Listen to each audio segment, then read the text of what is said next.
if there's like, man, if there's like at least one person that listens to the story and is like going through what I went through and is like, man, so there is like a light at the end of the tunnel. Cause I'm on Facebook chat groups all the time. And people are like, oh, I'm going through this. And I was like this athlete, what's going to happen?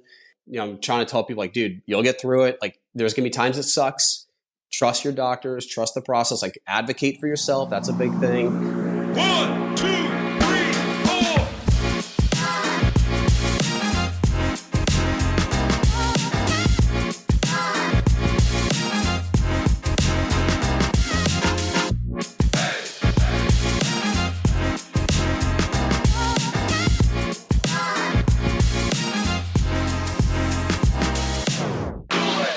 What's up, everybody, and welcome to episode 71 of the On the Runs podcast. We are virtual. I'm about to go on a week-long vacation. I earned it after that triathlon, maybe. I don't know. We'll talk about that. Erica, what's up? You're in your home bedroom studio. How you doing? I am doing just fine. For some reason, I didn't do a whole lot this weekend, but it seemed like it kicked my ass, and I've been tired all weekend long. So this has been kind of relaxing, and I don't want it to be Monday. So you didn't do a whole lot, but did you run? Because you got the streak and you got the 100-miler coming up? I kind of took this weekend off from running. I did walk at The Streak is Alive. I have a 50K coming up next week, and I was like, you know what? Maybe I'll throw more effort into the 50K and just have a weekend of light activity. I'm tired, man. It's adding up. Are you going to treat this coming week like a taper week with the 50K? We'll see. I think it was just me being lazy. I'm just like, do you have beautiful weekend though, and I just didn't feel like getting up early. I went to a concert on Friday night. It was in Portland, and there was a whole lot of driving involved, and we were up late. Drinks were had. That's why you're tired. That's why you're tired and worn out. But that was Friday Alcohol night, so. and lack of sleep. Yeah, it killed me. But I took a nap on the couch today just because I was bored. Like, it's kind of nice. Man, if I could, I would have loved to have taken a nap. The boys didn't even nap today. It's wild. Really? Yeah, That's why I got to start a little earlier with you. Because they were tuckered out, ready for bed. We went to a pool party. It's like we had the whole entire pool to ourselves. There were some people there with other kids eventually, but we had just this singer there who kind of sounded like Miranda Lambert. And just her in the pool to ourselves. It was great. That's pretty fun. We spent the morning at cheerleading, which was a football game. So they cheered on the sidelines, and it's tackle football now. So the games are like twice as long. Oh. That was like, wait, it's a 2-hour game, not a 1-hour game? Oh my God. And we're there to see a 30-second cheer routine during halftime. That was it? Did you guys get to go home after? No, because the girls still cheer on the sideline. They're like MEC, go Cobras. But I saw, you know who else I saw at the cheerleading I'll never football guess. game? I will never guess. Go. So Adeline's team, MEC, Manchester East Cobras, played Plymouth. Ashley? No, Jenna was there. Oh, you say Plymouth and I get excited. Awesome. Yeah. Jenna was there because her son was playing against for the Plymouth team, and it was his first ever tackle game. And she's like, "Oh my God, I'm going to have a heart attack. My heart's going through the roof." Right? Yeah. How old are those kids? It's U9. Yeah, I can't believe they're playing tackle at U9. Yeah, interesting. So we both had busy weekends. I did wake up and I made it to the triathlon on time. It was glad to hear it. I saw you saw Sarah. I did. I'll talk about the race after. It was uneventful with the exception of maybe one thing, but it was. I'm glad. Let's save it for the outro because we have a really cool interview. Yes, we do. This interview today. His name is Cody Jocobus. He's a friend of mine. Name, by the way, it's such a cool name. It is a cool name. He's a friend of mine who I referee hockey with, and I just knew him from ice hockey, and I knew he was from Connecticut. I randomly found out this past year that he was a pretty big runner, ran in college, was on the track to go pro. His college roommate was Matt Russell, who's like an Ironman champion. Matt won Lake Placid. Matt has a great story because he got in a crash in Kona once and almost died. Wow. But Coby's like Coby's like, I'll come on your podcast because he's like, I had this pretty major life event that, could have killed him too. So Yeah. I was like, let's do it. We got Cody Jocobus on. We go kind of all over the map. We go running, flying, skiing. What else? Where did we go? He's just an epic dude. I don't know how much more I could say about that. He just lives for adventure. Let's get to it. Let's get to my friend Cody Jocobus on the On the Runs podcast. Our next guest on the pod is a New England native from Connecticut who has done some epic shit in his time, like running through the Alps, running the Presidential Diverse. He's skied in some amazing places. He hikes, he scales ice walls, and he'll be your coach or your guide on all these epic adventures.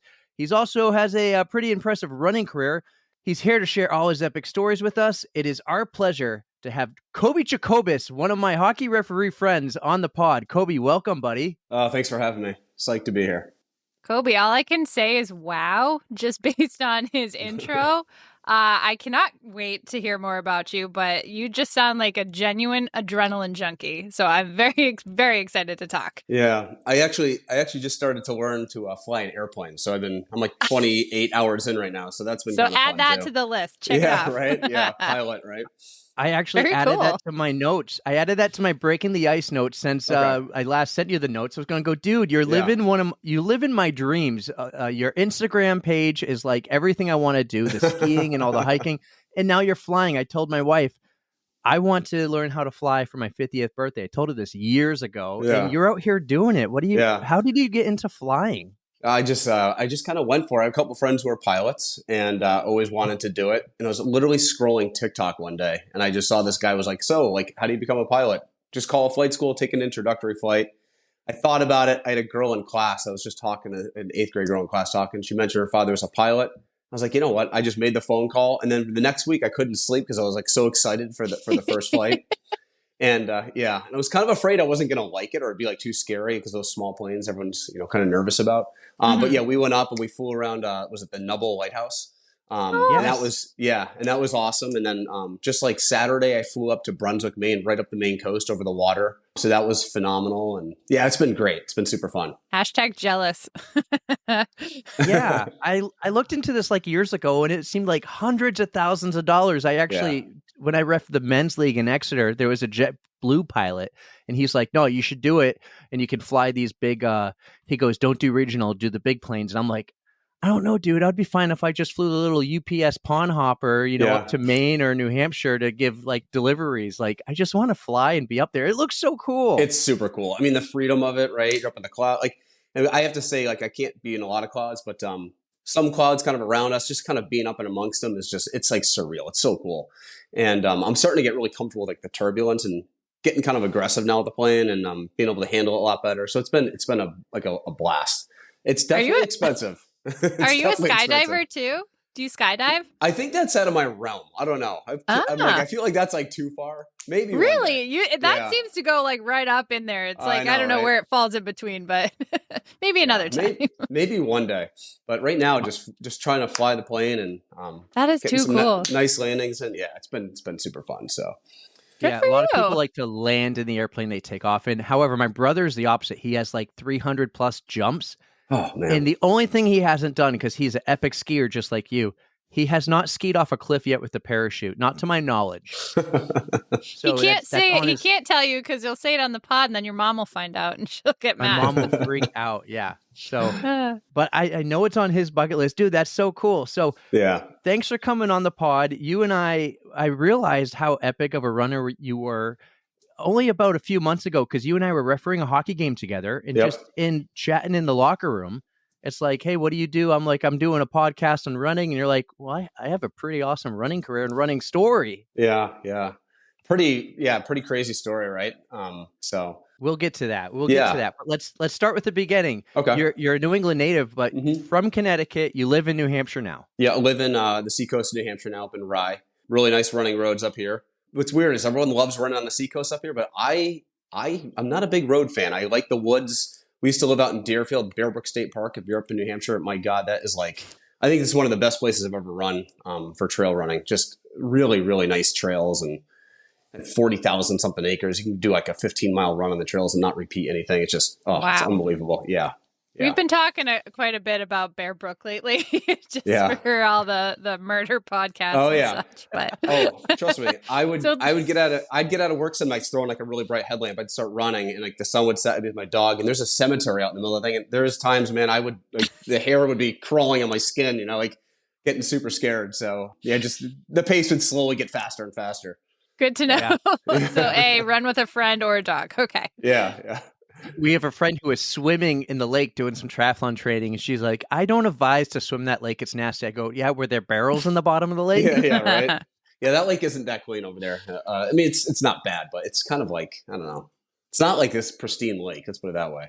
Mm-hmm. Yeah. So we'll stick to the trails. Yeah. Growing up in Connecticut, where in Connecticut, and what were you doing growing up as a kid? Yeah, so just, hockey, a lot of hockey. Obviously, it's reffing, right? So hockey, soccer, baseball.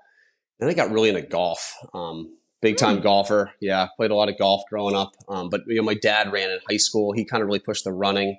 My town had a little fun run thing every Monday night, and I used to run in that. And it's funny. I was just mentioning that to my wife today. It was like, I'm looking at my own kids now. I'm like, hey, do you want to do this fun run tonight? I could see like, I don't feel like it, but I was never like that. I think I was just so competitive that I never wanted to say no.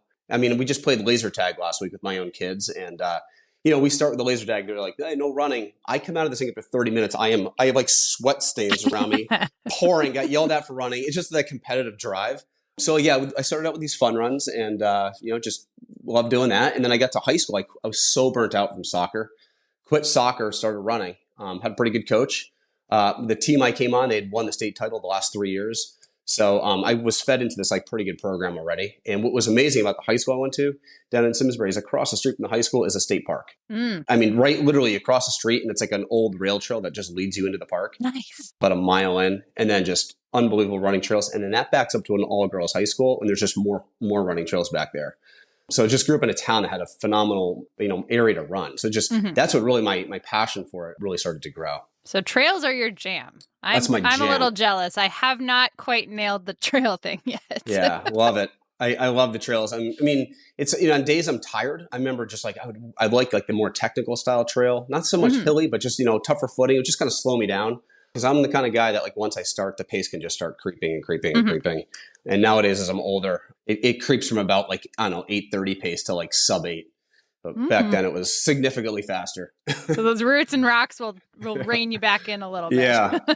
I'm thinking like single track trails is what you're getting at. Yeah, like a lot of the single track stuff. It just kind of depends what I was doing, the group that I was with. But I don't know. Just the lack of open space. I feel like I'm more concentrated on what I'm doing. It makes the time go by faster. But the open space, you see a long road ahead of you. I don't know. Right. I kind of get lost in that. I had the same on a bike one time. I'm on a 60-mile bike ride, the Northern Rail Trail. And the last 20 miles just felt like a straight tunnel, like you're going nowhere. You can't see any further. Yeah. But I like the single track. I'm much slower than you. My pace is not like yours. But I like it because I feel like I'm going fast. Yeah. That was, yeah. and like I said, just doing that all through high school, just so many experiences, the different animals I'd see just those trails of that girls' high school, man. Just the pine forest, the ferns on the ground, and we have some ridges that we could run. And I remember one day, man, I was a sophomore in high school. We did a run before our New England Championship, easy run, and on this ridge, and it was like the first snowfall of the year. And that first snowfall, you could actually hear the flakes hitting the ground. And it's just one of those runs like I'll never forget. I was like with all my good friends, and just quiet, the snow landing, and it's just it was so peaceful. Beautiful views of the town up on the ridge. So yeah, that's my jam. It always will be. And the one downfall of living in Rye is there's not a lot of trail running around here.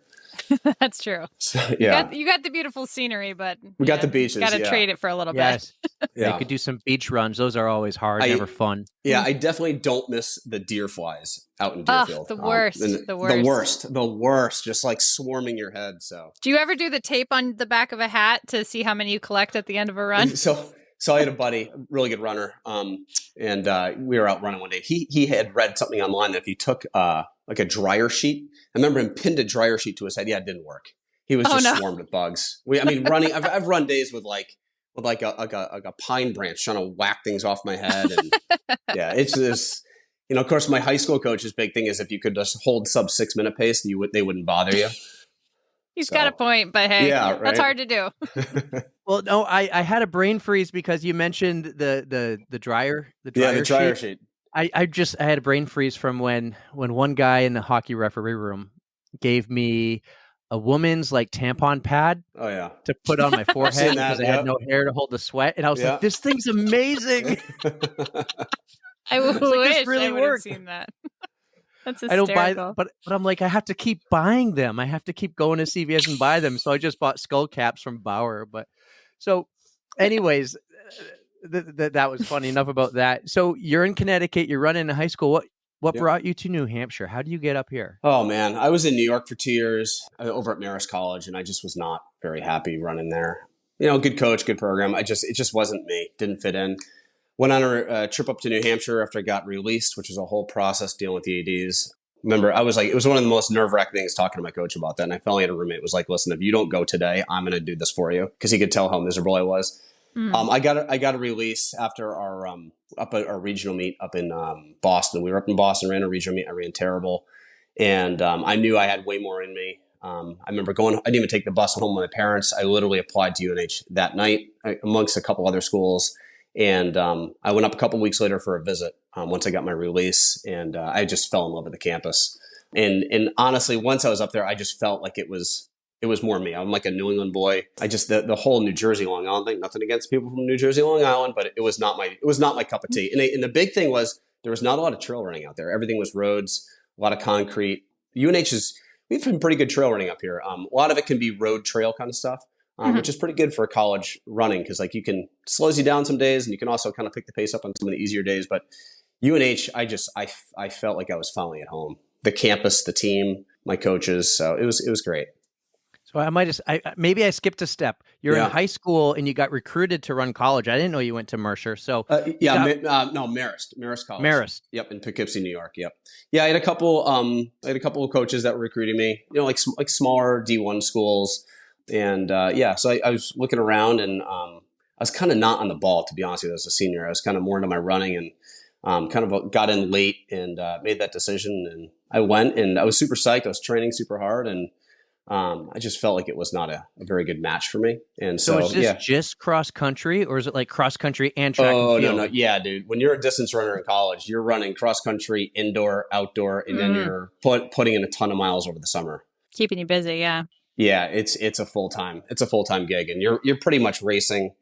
I think you're over racing personally, but racing, I'd say at least during the track season, almost every weekend, which can be a lot for a distance guy. It just wears you out. But when you see a lot of these kids that come out of college, those guys are out there winning the road races. Most of them they're just a year or two out of college. They come out with a high level of fitness. But yeah, so I did a year, 2 years at Marist, and I did 2.5 years at UNH. So, what were you studying in college? That was another mistake. Business major. That was not my cup of tea. I was like, college kid, had no idea what I wanted to do. So, business major, came out in business, did that for about a year or two, and then went back to school for phys ed, and I've been teaching phys ed for the last 15. I think this is my 15th or 16th year teaching PE. That's awesome. So, it was awesome because I really wanted to coach high school kids and coach cross country. And that's a whole nother story we can get into too. So I had a really successful time coaching. So where are you coaching now then? Because you're Seacoast area. You used to coach here in Manchester, right? Yep. Yeah. So I was coaching. So I coached at Manchester Central for, I want to say close to 18 seasons, cross country, indoor and outdoor track. And then I was coaching at a little middle school down here that I was working at, and last year was the first year I haven't coached in a while, and it's been a nice little break because it is if you are competitive and you want to do a good job, like these coaches that have good programs, it's a full-time job on top of a full-time job, just trying to put training plans together, and the amount of time you spend with the athletes. If you really care and you want to do it right, it's a commitment. But yeah, I coached at Manchester Central from 2009 to 2014, I want to say. In 2010, my cross country team, we were a nationally ranked team and won the New Englands. I had two guys run 4:12 in the mile. One of those guys was a New England champion. Wow. So a whole bunch of state champions, 2-mile state champions, 4x8, that whole thing. So like pretty good distance crew. But I give the kids a lot of credit, man. They put the work in. People don't realize how much work it takes to get kind of to that level. So, but it was a blast. So while you were coaching, were you also continuing your own running, just kind of on the side, like doing races, or like what were you up to extracurricularly? Okay. Yeah, I guess. So that's where the whole story takes a turn, right? So like my senior year, I want to say my junior year, I transferred to UNH. I started running really well. And I remember like 2 days before our indoor meet, our conference meet, I remember my coach pulling me aside and he's like, hey, listen, like you're just as good as any kid in this conference. There's a really good shot. You could win the 5K. I was probably 14:30 shape, somewhere in that neighborhood for a 5K. And at the time I started getting a lot of acne all over my body. Did not know what it was. A few times I'd urinated blood. So that was kind of weird. But a couple of these things of acne got really painful. So the literally the night before the race, well, the day before the race, I couldn't even run because my leg was so swollen. Turns out I had 2 staph infections in my leg. So I spent the next like 48 hours in the emergency room getting pumped full of IV. It was I had a huge streak of like a streak of blood basically going up my leg that was going to my lymph node.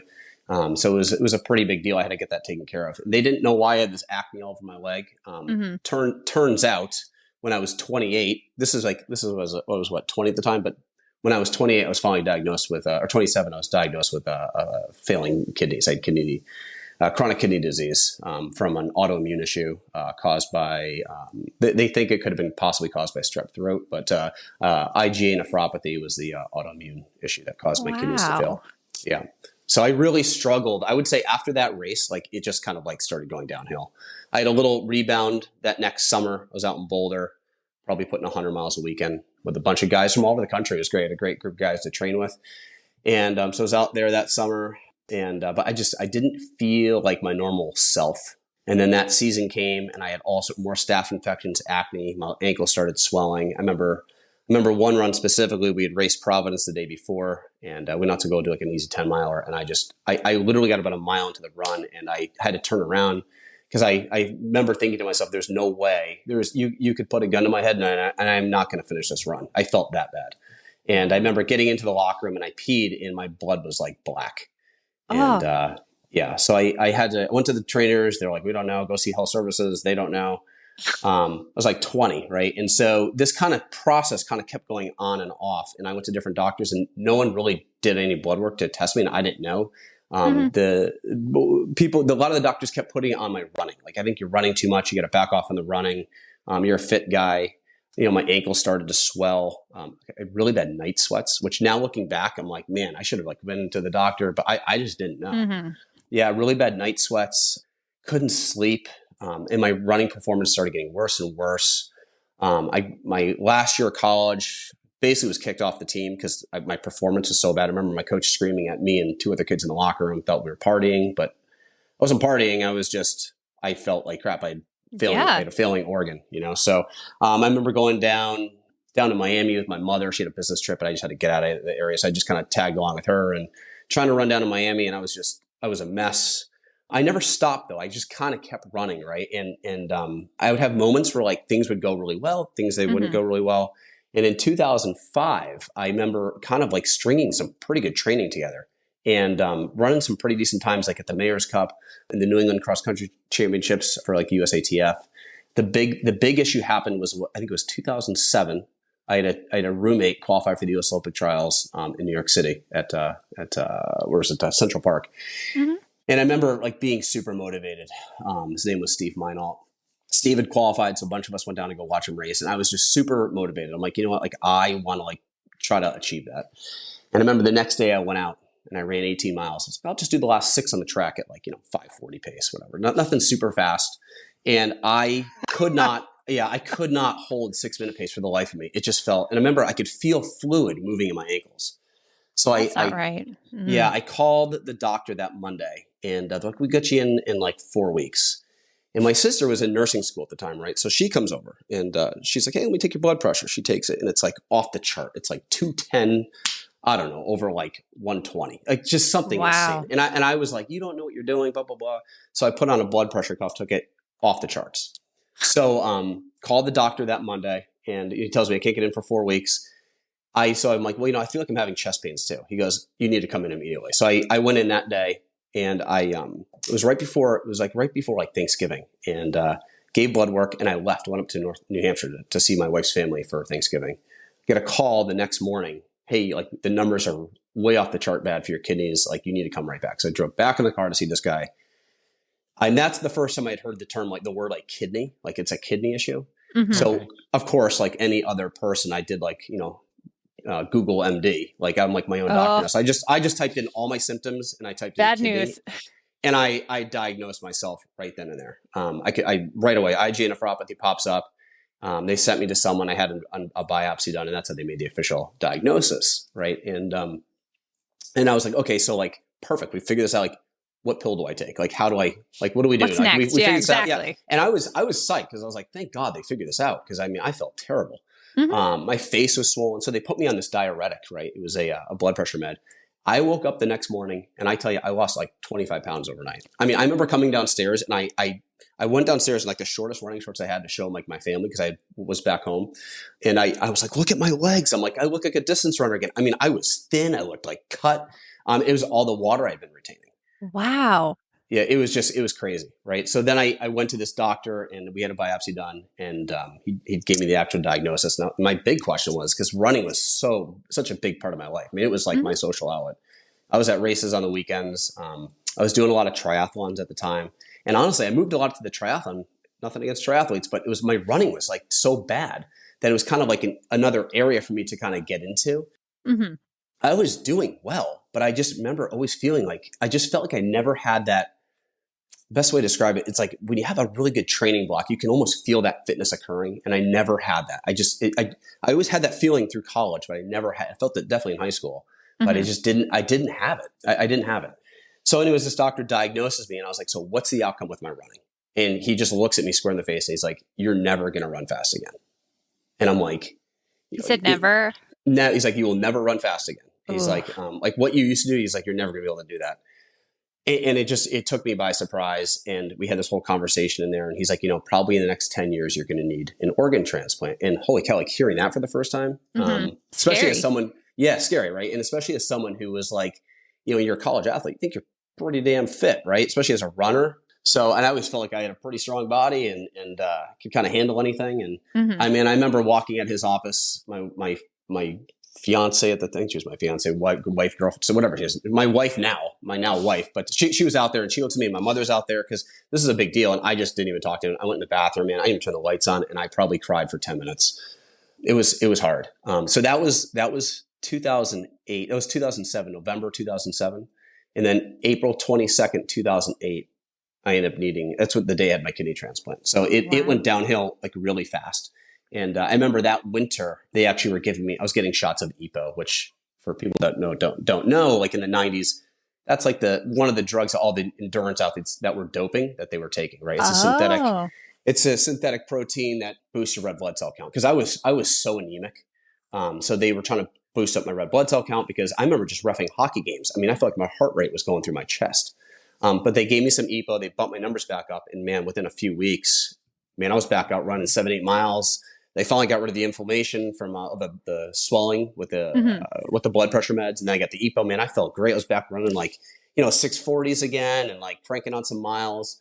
But that didn't last long. It slowly got worse. And then the leg swelling came back. And I want to say right before that transplant, I was out in the Sierra Nevada backcountry skiing. And I remember taking my boots off one day after a huge day in the mountains. And I felt terrible. But my ankles were skinny. But above my ankle where my boot was, it was like below my knee was like fat from just all the fluid had stuck up there. Oh. Yeah. So I was just exhausted, just like really bad fatigue. But yeah, so April 22nd, 2008, I think it was a Tuesday, which is interesting. It was Monday. That Monday was the Boston Marathon. So it was kind of like, I almost felt like it was kind of like this like weird alignment of the stars, right? It's like the Boston Marathon. It's like right around the time of the Boston Marathon. So I saw these runners, and it really motivated me. It really, really motivated me. So yeah, I ended up having my father. My father was a donor. So that worked out really well. And in that time, I was just scouring the internet, right? Because like what athlete has had this, or runner, more specifically for me, was like, did a runner ever have this? And like, what was the comeback? And I couldn't find anything. I mean, I found stories of people who had finished a 5K, in like, 30 minutes or something. Not what you were looking for, though. Not what I was looking for. That was not what I was looking for. So my goal was like, I am going to hop on this comeback train, and I'm gonna like, obviously it's like prove the doctor wrong. I'm like, I'm glad you said that, because like, damn it, like I'm gonna do this, and I'm gonna show you. Right. What were your goals going in before you really were getting sick? What were your running goals? Were you looking to go pro? Were you looking to go Olympics? Were you looking to just make a profession out of it? I mean, I always kind of look at myself like there's like you're kind of like your white collar runner, right? So like the guys that are like the top in the country as in high school and they get recruited to a big time university. And these guys are the guys that you're seeing in all the magazines at the time, or that, then the internet was coming big and all. And I wasn't really at that level, but I would say the easiest thing to make, even to this day, even though they've lowered the standard, but is the marathon Olympic trials. So there's quite a few teammates, like that was the goal, is like make the trials, right? And so one of my goals was always to make the U.S. Olympic marathon trials. That was one of my goals. And I sacrificed a lot. I mean, I was a big time skier. I gave up a lot to that. I played a lot of golf and I stopped doing that because I kind of put all my eggs in one basket to run. And I loved it. And all my friends were runners. That was my jam, I mean, even after my organ transplant, like my wife and I, we book a lot of our vacations on places where we know there's going to be great running. It's a big part of my life. So I would say that was one of my goals, or even to like make nationals in cross country, or be in a team that could make nationals in cross country, which is a hard thing to do because, most sports, they take 64 teams, like basketball. Cross country, they take 32.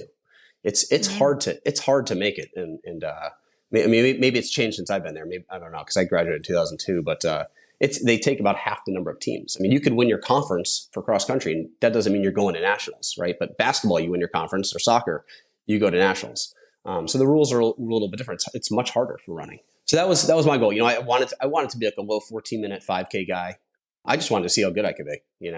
I just love to compete, and running was one of those sports where it was like no coach could tell you weren't good enough, because like the clock doesn't lie, and the work you put in, like if you put the work in and you run fast, no one can bench you. So that was a big reason why I liked running so much. It was I grew up playing hockey, and I get so frustrated with my high school hockey coaches. They picked who they wanted to play, and that was it. And it's the one thing about these sports where if you're fast, and you go out there and everyone sees it. Yeah. The coach can't hide that. The coach can't put you on the third or fourth line. Yeah, exactly. So that's that. It just stinks because like a lot of my teammates were like running really fast at Boston, or qualifying for the trials, and a lot of the girls on the girls team were making the trials too in the marathon. But just people winning races and getting comped entries into races, getting put up in a hotel, and I never I feel like I put all this work in college. I never got to like really have that, and so I was like, when I get out of this thing, I am doing it. And I remember the day I woke up in that kidney transplant, they're like, it's better if you move on day one, but a lot of people don't. And I was determined to get out of bed. And we had this little nurses station. And like if you and I were to walk around that thing today, it would probably take you 15 seconds.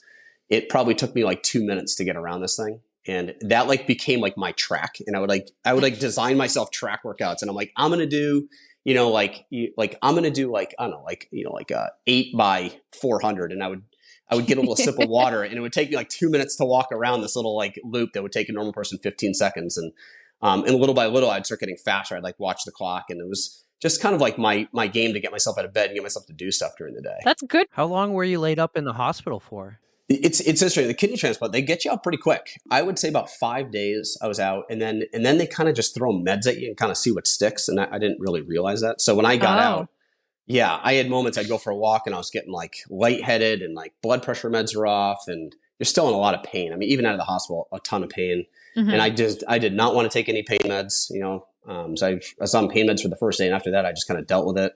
But I started walking a lot, and let me tell you, I think if you're someone who's super mobile, you like running and moving, to be laid up is hard. So the second I could start walking, I was just so grateful for my mobility again, that I remember walking all through Boston. And around 6 weeks after surgery was the first run I did. I ran a mile on the track, barely finished, felt terrible. And that was I don't know, early June or something like that. And by August, I was running 40, 50 miles a week again. And at a pretty good pace. That is a huge turnaround. Yeah, huge turnaround. And I would say those were 640 miles, 50 miles a week, 40 miles a week. Yeah. That's excellent. And it was one of these things that transformed my body. I lost a lot of muscle mass, so I was light again. And that's when I started coaching, right? And so that I kind of ran through that fall, kind of got lazy that winter, but that spring I started coaching. And I had this kid on the team in 2009. He was a senior. I had no juniors. I had one senior. And this kid was a pretty good runner. He had won the state championship in indoor for the 15, and he had no one to run with. So a couple of days, like, hey, I'll hop in and run with you. And holy cow, that first day was like a free 10K for me. I didn't have to pay an entry fee. He just dragged me for 6 miles and thought I was going to be lost in the city. And little by little, like running with this kid, like, and then even the other guys in the team, I started getting in decent shape. And then this guy, he won New England's in the mile, and I just started linking numbers together over the summer. Putting in 80 miles a weekend. Wife and I went to Acadia, which is like the best place in the world to run if you're a distance runner. Put in a bunch of miles out there that summer for a week. And then I came back and I started coaching, and I was like, I'm going to sign up for the Houston Marathon because I think I'm linking things together pretty well. And in my own past experience, like over the summer, the coaches kind of give you a little bit of direction on what to do, but they don't really tell you what to do as a college athlete over the summer. It's kind of up to you to show up in shape. And I just sat down, and those summers I would map out my summer. So what I did was I just mapped out my training plan for the Houston Marathon, which is that January. And I put a solid 24 weeks of I wouldn't say running, like training, like real marathon training. Because I feel like I tell people there's 3 ways to do a marathon, right? You can finish it, you can run it, and you can race it. And like I was there to race it. I had a goal in mind, a pace I wanted to hold. I wanted to go to sub 240 was kind of the goal at the time, but I didn't know how my fitness was going to progress. But yeah, I started linking some big weeks together, and workouts were going really well. Thank God I had like this running community, right? I had teammates that were hopping in workouts with me because some of these workouts were like in the dusk at night after coaching practice, after working all day, in November, December, and big workouts. Like I would do a 2-mile warm up. I would do 4 by mile on the track, do a 10-mile run, come back, do like 3 or 4 by mile on the track with like a mile jog pull down. So like 22, 23 mile days. Wow. Those 4 by a mile were like 5:30 pace, right? On a minute jog with a 10-mile run in the middle. So I had some big workouts. And having teammates kind of push me through those, and even kids or other guys I used to race against in college, like they would hop in and run with me, and that community kind of got me through. And I got to Houston. I ran 2:41:20 at Houston with an organ transplant, and that was about 21 months after having surgery. So Coby, I'm blown away by you. Oh my God. Like that recovery is out of this world. Like even your paces beforehand were awesome, but like just knowing that you had this like major surgery, major organ transplant, and came back like that, I'm just. Yeah. So it was quite the experience. I remember like super runner's high, like super excited. Yeah. and then my downfall was I came back and my blood numbers were terrible. My cholesterol was like through the roof. Oh no. And so, they had a doctor, he put me on a statin, and I went on the statin, and I physically could not run. I felt so fatigued from it. For about 6 months, I went off of it. And as soon as I came off it, I felt great again. Lost a ton of fitness at the time from that. And I just was like, 30 and a half, 31. And I was like, I don't know if I can continue this kind of training. So I slowly backed off that training. I kept coaching, but I kind of was like, I think that's it, which was a hard decision, but I just kind of felt like I had so many other interests in my life, and I kind of did what I needed to prove that I could run where I wanted to go. It's 20 minutes off the trial standard. And I was like, maybe if I could link another year or two, I could get pretty close, but I just, at that point, I think I went out that spring, I did some backcountry skiing, and I was like, I think it's time to kind of give up the competitive side of it and kind of go back and just kind of enjoy it again. And now I do kind of like a mix of like, I don't know, like it's like functional fitness. I do a lot of like, CrossFit or bodybuilding, running. And then I try to mix in a bunch of like backcountry skiing and ice climbing and just check out his Instagram. You'll see it all. It's epic. He does a bunch of epic shit. Some of them just like scaling these ice walls. It's insane. It's pretty so good awesome cross training, if you ask me. So I just try to keep a mix going now, and it's fun. It's like, and I feel like running has always it gave me that base to have this like ability to do all that. So I'll be like forever grateful to it. It's always, man, it's always like my first love, And I actually just tore my calf July 1st this year. I was kind of getting back into the running again, and like doing some workouts on the track. And you need to listen to Erica, who always says at the end of every podcast, don't forget to stretch. So what happened was I had pneumonia this winter, and I was on a medication. I remember this. Yeah. I remember you were sick. Yeah, and one of the meds, the side effect was a tendon rupture, and they think that Oh could my have God. been the case. So that sidelined me. I took like 2 months, about a month and a half, 2 months off totally, and I'm kind of just getting back into it now. I jogged today for about 100 meters. Don't tell my PT, Okay. but it felt No it felt promises yeah, if they listen. it felt pretty good. Yeah, we were up in Acadia just like a week or so ago. My wife was out running, and I was like just looking at those carriage roads, man, those carriage roads. You got Was the your wife a FOMO. competitive runner too? She was a UNH athlete. Okay. Did you? Yeah. Is that where you met? Is that where the Yeah. love story starts? Yes, that's where the love story starts. So, yeah, we both met up there, and she still runs quite a bit now. I mean, I'd say she runs more than she goes to the gym.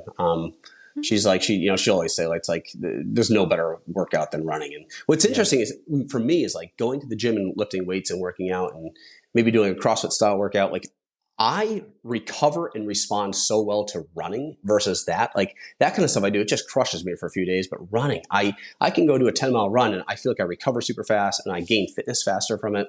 So that's why I like to keep it as part of like my training. And it's great. Now I got 2 young kids, and man, I brought them last November to a little cross country race, and my daughter was in first grade, and it was first, second, and third graders, and like top 10 got a medal. And like I told her the whole race, I'm like cheering her on, and at the very end, she like elbows this girl, and so she gets like 10th place and gets a medal. I was like tearing up, man. I was like so proud of her. You taught her well. Yes, Maybe keep and, the elbows to Yeah. yourself next time. yeah. And my son, cute. my son, Was she? yeah, go Sorry, ahead. you go. Your son. No. I say my son, who's was he last year? He was not even. He's in pre-K last year, and like you have to be in first grade through third grade to run. I put him in the race. He ran the whole way, and like he was so proud of himself. But both of my kids, I was just so impressed with their when the race started, just like their just determination to be competitive, Right. which I was like so proud of. You know, it was so great to watch them race. It I runs had in the the same family. Yeah, I had the same experience yesterday. Just yesterday, my daughter, we would take her to the healthy kids running races, and she would do it the best that she could, but she was small. She wasn't that fast. And these Yep. kids would kill her in a 400-meter or yard run, right? Randomly Saturday, she goes, Dad, I'm going to do a triathlon. And I go, yes, that's awesome. Then she goes, tomorrow. And I go, tomorrow. And there was a little kids triathlon. And we're like, well, we'll wake up at 6:30, see if she still wants to do it. Dude, she was dressed before we were even out of bed. I love it. Yeah. So we go there. She does the swim, the bike, and the run. It was 1 lap in the pool. It was a 1 mile bike ride, a half-mile run. And she Perfect. loved it, which was a shock to me, to be honest. great. Because we were talking about kids earlier. Like they're not like what we were when we were younger. They're into their tablets and TikTok and all these other things. I don't know if your daughter is into TikTok. She's the same age as mine, but Not she yet. has older cousins, so she knows all about it. Yeah. And I'm like, oh man, go play outside, girls. Come on. Yep. No, I mean, my kids, we just hiked the Beehive at Acadia, and they were like, on hikes, they can like kind of lose interest, but they were like, can we do it again tomorrow? My wife was like, I can't go through the anxiety of that, watching you guys on that again. Yeah. Cause it's, it's a little bit exposed, but I just want to have them have that, competitiveness and like the love for adventure. Yes. The adventure bug. Yeah. Just to get outside and do stuff. And, it's interesting is now that like I'm trying to get my pilot's license, there's actually a kid I coach. He's like 30 now. He's like, so dude, when you get this license, he's like, we could fly to Acadia to do a long run and then fly Totally back. could. I'm like, 100%. We're doing Yes. it. Like where your head's at. That's Yeah. the best. I'm like, Yeah. I can see it now. Like we do like a 20-mile and I'm like halfway back, my leg cramps up. There's no room in the cockpit. Planes going all over the place. Dude, you got to fly it. You got to fly it. So on the topic of planes, but Dougie Place, right? Oh yeah. Yep. Dougie got his airplane license a long time ago, Yep. and he'll like fly to a college game in Western New York now. He'll be like, he'll go to the assigner and go, give me the game that's like 10 hours away, because he'll just fly there. Amazing. Wow. It's amazing. know. Yeah. Yeah, as long as the weather's good, right? But yeah, it's the freedom, right. man. The freedom. It's just it's amazing. I walk right into Pease, hop on a plane, and like you're gone. It's just crazy. It's like So it's do like you- What do weird you have after- to do? Do you have to like rent the planes or like? Yeah, it's like an hourly rental. You just rent the plane. You get charged like for the amount of time you're in the air. Okay, So that's cool. yeah, That is it really is cool.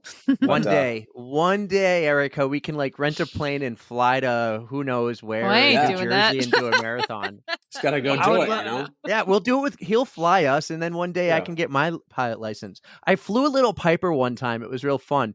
I had a guy who worked with us. He had an airplane in Nashua, and we flew. And the goal was to fly to Gorham and have Buzz not the tower, Buzz the summit of Mount Washington, land in Gorham, grab dinner. Around Waterville Valley, we hit pretty sketchy skies. Oh, so yeah. he turned around, and actually, I lied. Our first goal was to land in Alton Bay on the ice runway. Okay. But they closed it that day because it was too warm. Oh boy. But we ended up landing in not Tilton. What's the town near Tilton where that Laconia? And we grabbed dinner, and then we flew back. But he took off, and then he let me take the hand, take the yoke. Thank you. Yes. And he goes, point the nose at this mountaintop, and if it goes up, do this. If it goes down, and then when I went around, it actually ended up being Gunstock Mountain. I flew around, but it was cool. It's so cool, right? Cool. It's so cool. Yeah. I've always wanted to learn how to fly, and I don't know. I got to do it someday. I'll do it one day, but I want to go back. Go back. We're talking about being parents. I want to go back to your parents. So, in your family, your sister was going to nursing school. She took your blood pressure. Yep. When you learn you need an organ transplant, one of the first things that happens is your friends and family will see if they're a match. Yeah. And in your case, both of your parents were matches, but your mom was too small. Yeah. So I was thinking maybe I told you this in the locker room, right? So my wife or fiance at the time, she was living at the house because she had an internship down in Connecticut, and it was like one of the few paid internships, and obviously it wasn't a lot of money. It's like $10 an hour. So she needed a place to live. So she was living at my parents' house, and I was living there because I was in grad school. I couldn't afford anything.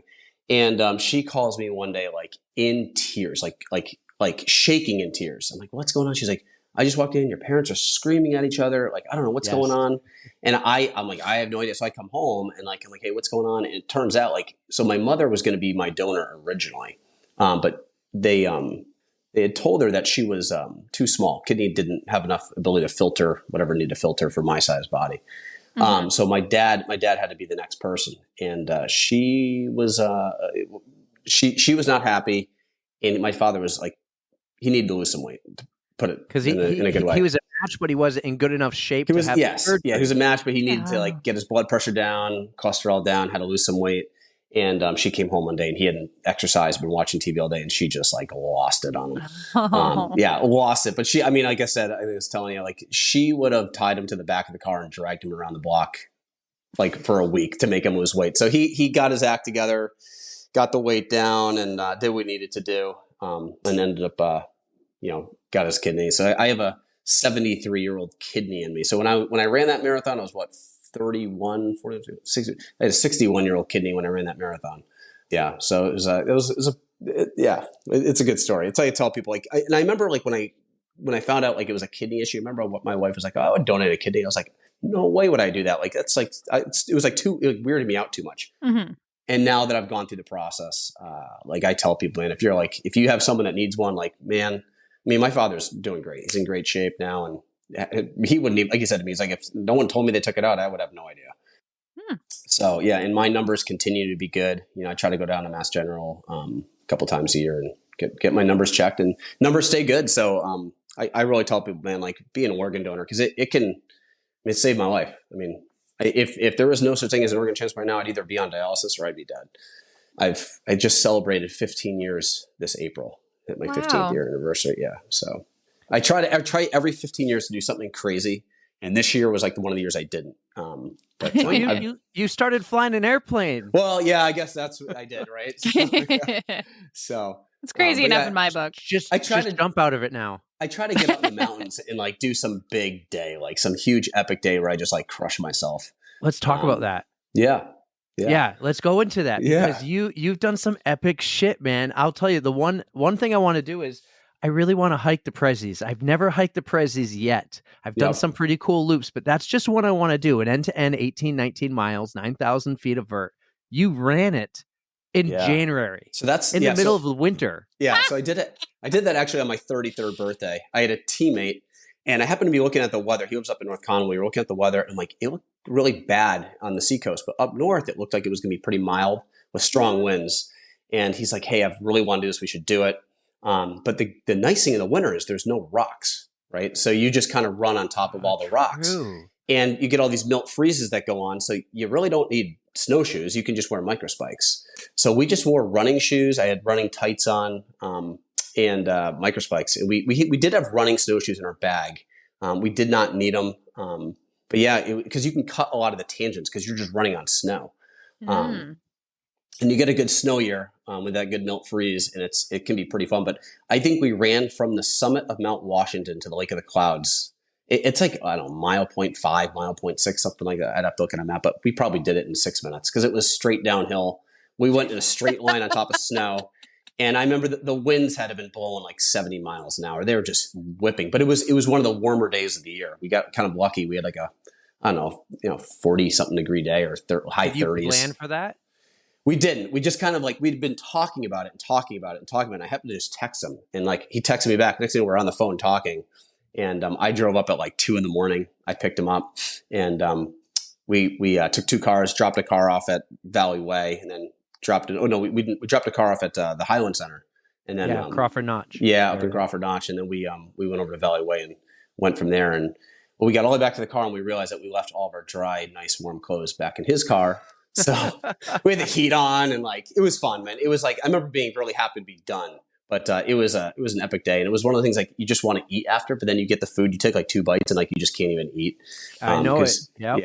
Yeah, so but it was that was a great time, and I always tell people they do it in the summertime. Like now you got to do it in the winter because it's like and do it in a day and like get good weather and just move fast. I think I had a puffy coat, and we had a couple bailout options where we know we could get down the mountain. Both of us were pretty experienced and pretty knowledgeable of the mountain up there, so we kind of knew where to go and where we could kind of bail. And the big thing was just don't get hurt, be kind of cognizant of that. So, and that led to a couple of years later, my wife and I went to the Alps, and we did there's a big loop out there called the Tour de Mont Blanc. So there's a race, the Heard Tour of de it? Mont Blanc. Mm-hmm. Yep. So Ringing a bell. Yep. We did not do the race. That was kind of one of my goals. I'm like, I kind of always want to do that. Maybe at some point I'll try to qualify and get points to get in that thing. But we went out there during the race, just kind of happened when our vacation worked out, but we went out there during the race and we ran the course. And actually the night the race was supposed to go by us, they had a huge snowstorm. So they routed the course around.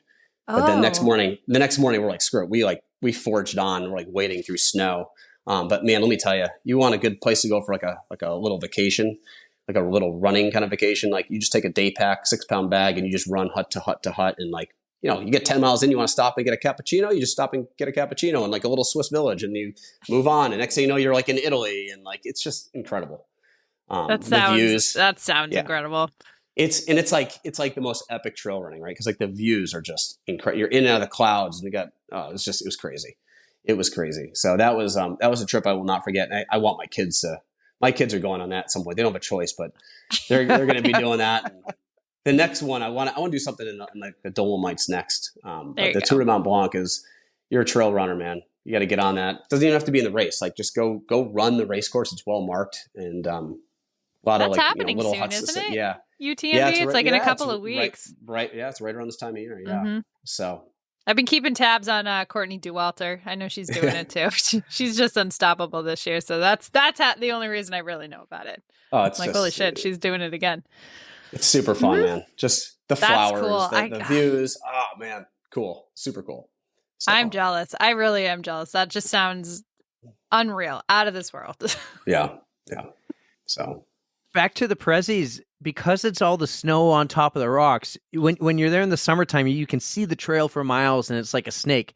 But because it's the snow, you can just kind of like straight line it. Well, yeah, especially if you can see, like, all right, the next summit is here. You just kind of like straight line it to that next summit. Yeah. In a couple areas. A couple areas there's like a couple areas that it can be kind of like wind blowing, and you have to kind of stick to the trail. But there's a lot of areas you just can cut off a ton of terrain, and you're running right on top of the snow, so it's pretty good footing. But yeah, it was super fun. It was a good time. Sick. So in the video, because if you guys go and you just type in, it's kind of funny. If you type in Cody Jocobus dicks, oh yeah, you'll find a video. But that's kind of funny. Cody Jocobus dicks. But Dick's Sporting Goods did a video on you, and we can talk about that. But really, there's footage of you running up there in the Prezzies or in the mountains in the Alps or wherever, and it just looks epic and beautiful and like this perfect day, even though it's probably like you said, it was windy. It was windy, but it was fun. I mean, my buddy, I remember he just brought he didn't have time to get food, so he just got a bunch of donuts. So he was eating like a donut on every summit. That sounds like me. So, That's what I would do. Yeah. That was his name's Kevin Tilton. He was a pretty big, like a local guy up in North Conway, big trail runner. He's done well at the Mount Washington Road Race. I think he's actually been on a couple of U.S. national mountain running teams. I know he went to New Zealand for one of the races. So yeah, I was out there running with him, and that was kind of his cup of tea. Was mountain running. And now Kevin, I guess Kevin's he's doing more biking now, but every now and then he drags me out, or I'll drag him out for a run. I think the last time we went out for a run, I made it about halfway. I had to call my wife and pick me up. I was like so out of shape. I couldn't. We did like a 16-miler on the backside of like Cathedral Ledge or something like that, and I was like, I can't hang anymore. I was like cramping up, but I'll get back there. So one of the other cool jobs you do is, and I think it's a job, because I think if you make money, it's a job, right? Yeah, but you do like guided tours, whether it's in the middle of the winter or the summer backcountry skiing tours. Like what are these fun things you do? Yeah, so I work for Guide Service up there, Northeast Mountaineering. It's kind of like a side job that I do, and one of my like passions is backcountry skiing. I started probably 2004, I want to say. And in 2005, I went out to Europe. I skied the Haute Route, which is like a high route through Europe, and it goes from France, Switzerland to Italy. And I did that all in the winter. That was epic, and that kind of like really built my love for it. And I remember the first time I was backcountry skiing up in New Hampshire, I was like the only guy skinning up, right? And people would stop me like, "What are you doing? How your skis sticking to the snow?" And everyone was hiking. And now, if you go up there and you're a guy hiking up with skis in your back, people are like, "Man, this guy doesn't know what he's doing," because everyone's on skins, and like the backcountry ski scene has just exploded up there. So yeah, I take people out basically on epic adventures, and we go ski and just try to manage the risk the best we can. And there's been a couple avalanche fatalities up there the last couple of years. We had a close one last year, a crossover on Wildcat. Luckily, the guys survived, but we go out, and I had a really good group, man, at the end of this year. They called me at the last second. It was a really nice day in, I want to say, April. And we went out and we did like a 15-mile day or something like that. We just did we skied 3 or 4 different drainages. And that was the day the guy, there's people probably seen the video, but there's a guy in Tuckerman Ravine, a snowboarder, that fell into this big hole. Yes, that was the same day? Yes, that was the same day. I was actually up there, and I'm like, I can't believe these guys are jumping this. If they fall in that hole, and sure enough, like 3 minutes later, that guy fell in. And wow. I looked at my clients, and I'm like, dude, he's dead. And 10 minutes later, we see a snowboard come flying out, and the crowd just was like, "Let's go!" Crowd was like psyched because everyone thought he was dead. Holy shit! Yeah, he was able to kind of climb his way out, and yeah, he's super lucky. But that day, really man, lucky. Was awesome. Yeah. So I've never skinned, but I've skied tucks twice. So I'm one of those guys. At the time, it was the way to do it. You hiked. I had my skis like an A behind my backpack, and I've done tucks twice back in 2007 and 2008, or maybe 6 and 7. Back in college, I went to Plymouth State. So skied. I went there to ski. That's what I did. I went there to ski, and now I ski with my daughter every weekend. It's a blast, and I absolutely love it. Getting my kids into skiing now, and they're both ripping, and I'm like, my wife can't even keep up with them anymore. They're 5 and 7. Yeah, but that's the next thing. And I actually took my kids up to Tux in May. Way. Yeah, in May. So my son and daughter, 5 and 7, they skied the Fan, at the age of 5 and 7, and they were like, "This is so cool." And I literally towed them up the whole way. Like we had them tied to our waist, and we just pulled them up the mountain. Shit. Yeah. My son, we had a few meltdowns, a lot of sugar, screaming, crying here, eat more food. Oh my God. Yeah. So that's how you get me up one of those mountains. Lots of sugar. And again, but that's like where all the running, that's like all the running, right? That's like the background of running. And it's like that fitness is like enables me to kind of enjoy those mountain pursuits. So it's, and kind of go all day. And it's like, usually when they're like, "Hey, like we have a client that wants like a huge day and they want to go hard," like, "Oh dude, call Coby. Like he'll push." You want to get pushed? Yeah. He'll push you. So they called me, and I'm talking to him. This one guy's like, "Oh, I run like a 5K every day. I do this, I do that." We went up, man. These guys could crush. It was a husband and wife and her father, and just we skied.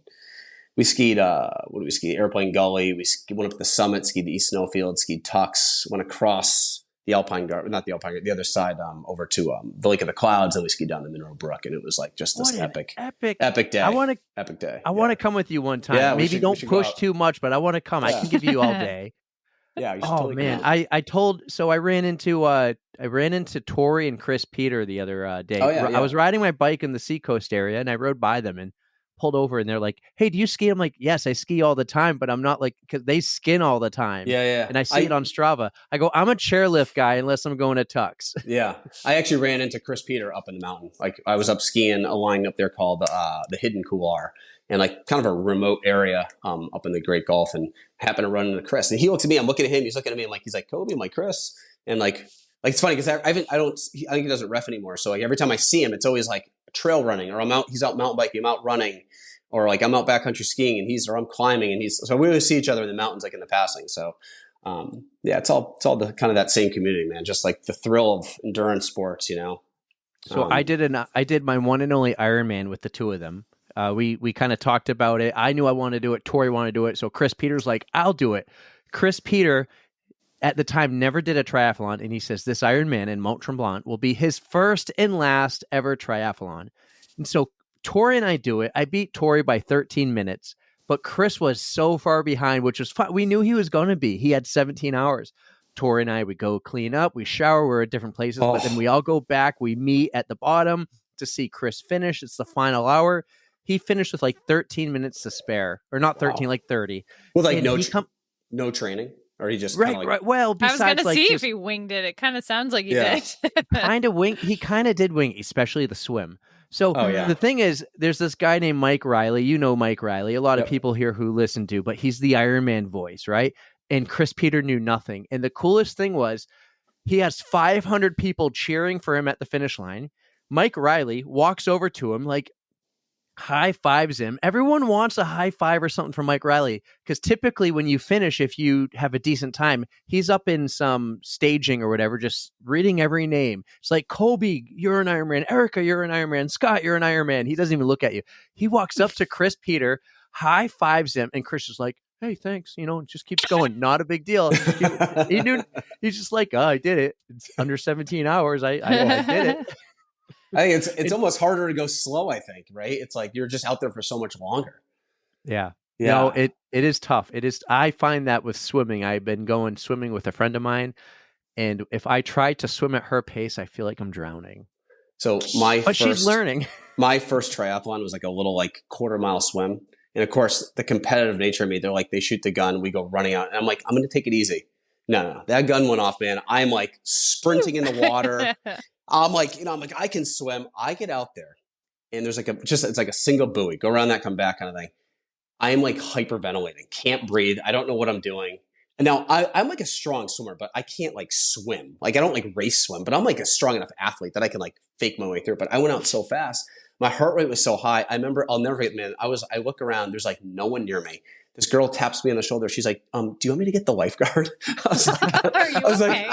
I'm like trying to control my breathing. So finally I just start floating on my back. I'm like doing the breaststroke, finally just getting my heart rate down. And it was like doggy paddling to get to shore. And I think I finished second overall in the race, because once I got on the bike and started running, I just started ripping by people. Right. But I'll tell you this, man, after that, man, I was like, I need to train for the swim. And I got a coach and I started learning, and then just learning how to relax, how to breathe in the water, how to glide with my stroke made a big difference. And then I was able to kind of do some bigger open water swims. And, but man, let me tell you, if you've never swam before, holy cow, go in the back, go slow. Man, I don't care if you have to breaststroke it, just like whatever it takes, man, keep your heart rate down, because once it's high, it is hard. You start panicking. Yeah. And then being in the water, just the thought of, oh my God, I'm going to drown. Like, and everyone had a wetsuit on, and I had no wetsuit. So I'm like, what? What am I? And like, people have like fancy shoes. I had nothing. I didn't know what I was doing. I just knew I could run, and I was pretty decent on a bike. And I'm like, it's only a quarter mile, so I'll be fine. And no. So yeah, I got some help with my swimming. It made a big difference. But man, oh man, that was, I literally never forget that girl. She's like, do you want me to get the lifeguard? Like, couldn't breathe. So. Did Eric say that you actually did do an Ironman before? Did you do like a half or a full? So I did a half. I did what was the one up in Winnipesaukee? The Timberman.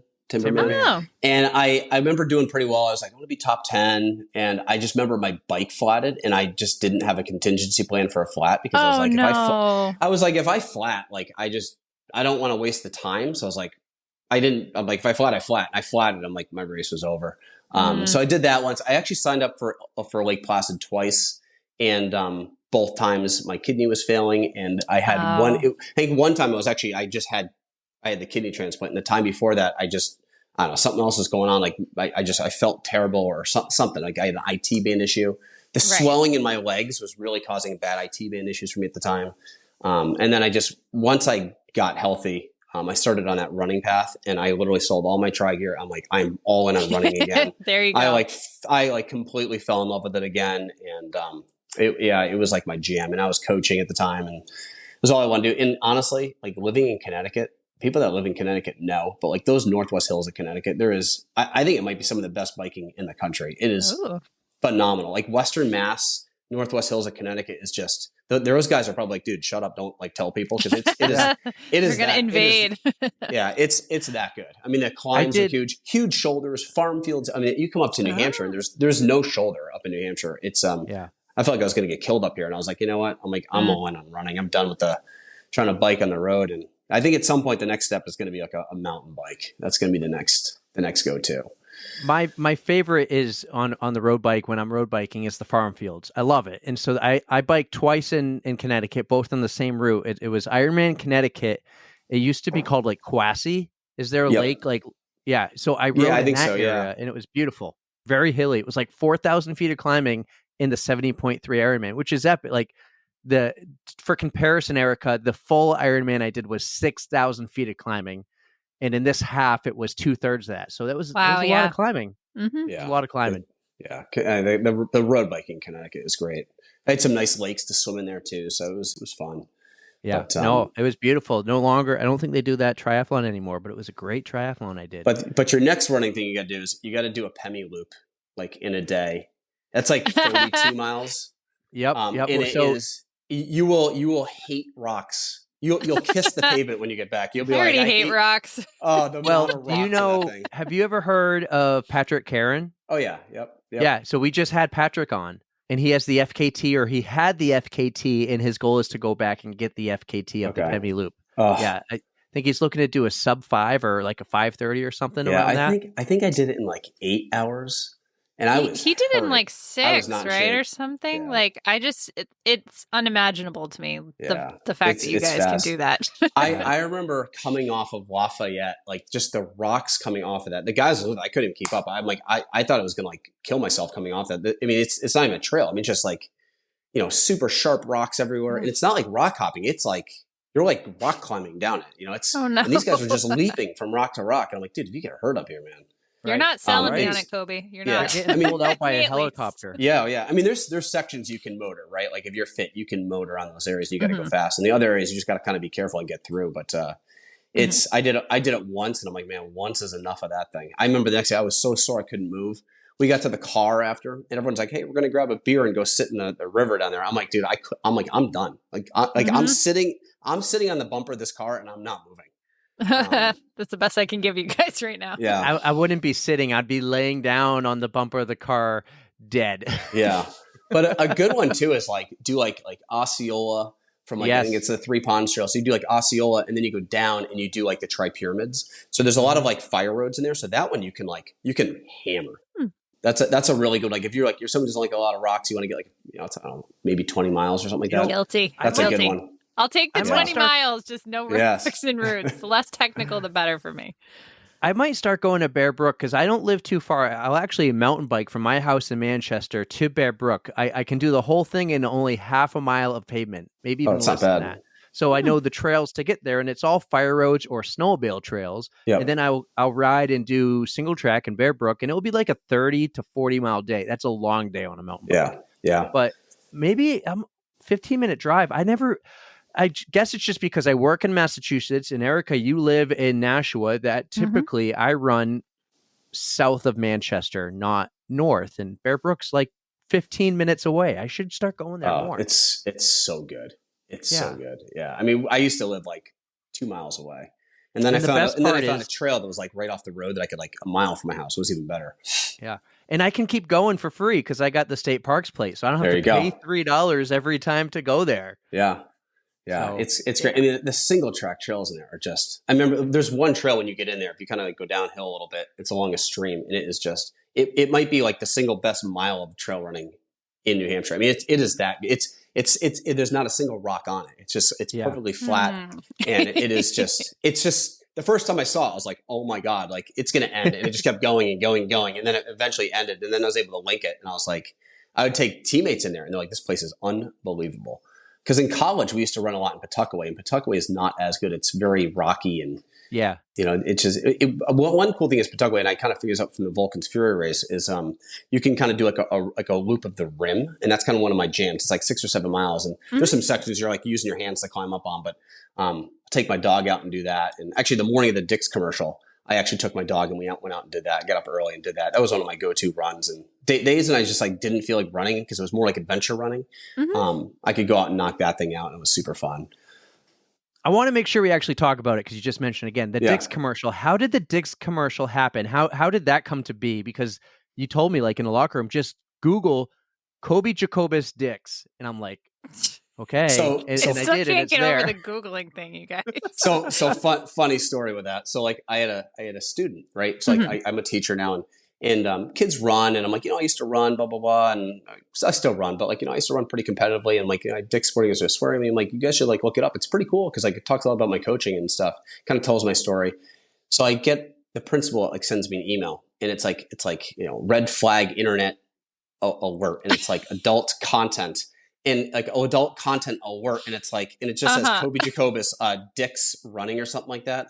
And a student had like Google search the video to see it, and what it did was it flagged like our school system, like this could be inappropriate content, but it was like Dick's Sporting Goods. He goes, okay, he goes, it's kind of what I was thinking, but man, I saw that email, I was like, oh my God, like what is this? Like, and then I was like, no, it's no big deal. But it was I had a teammate in high school.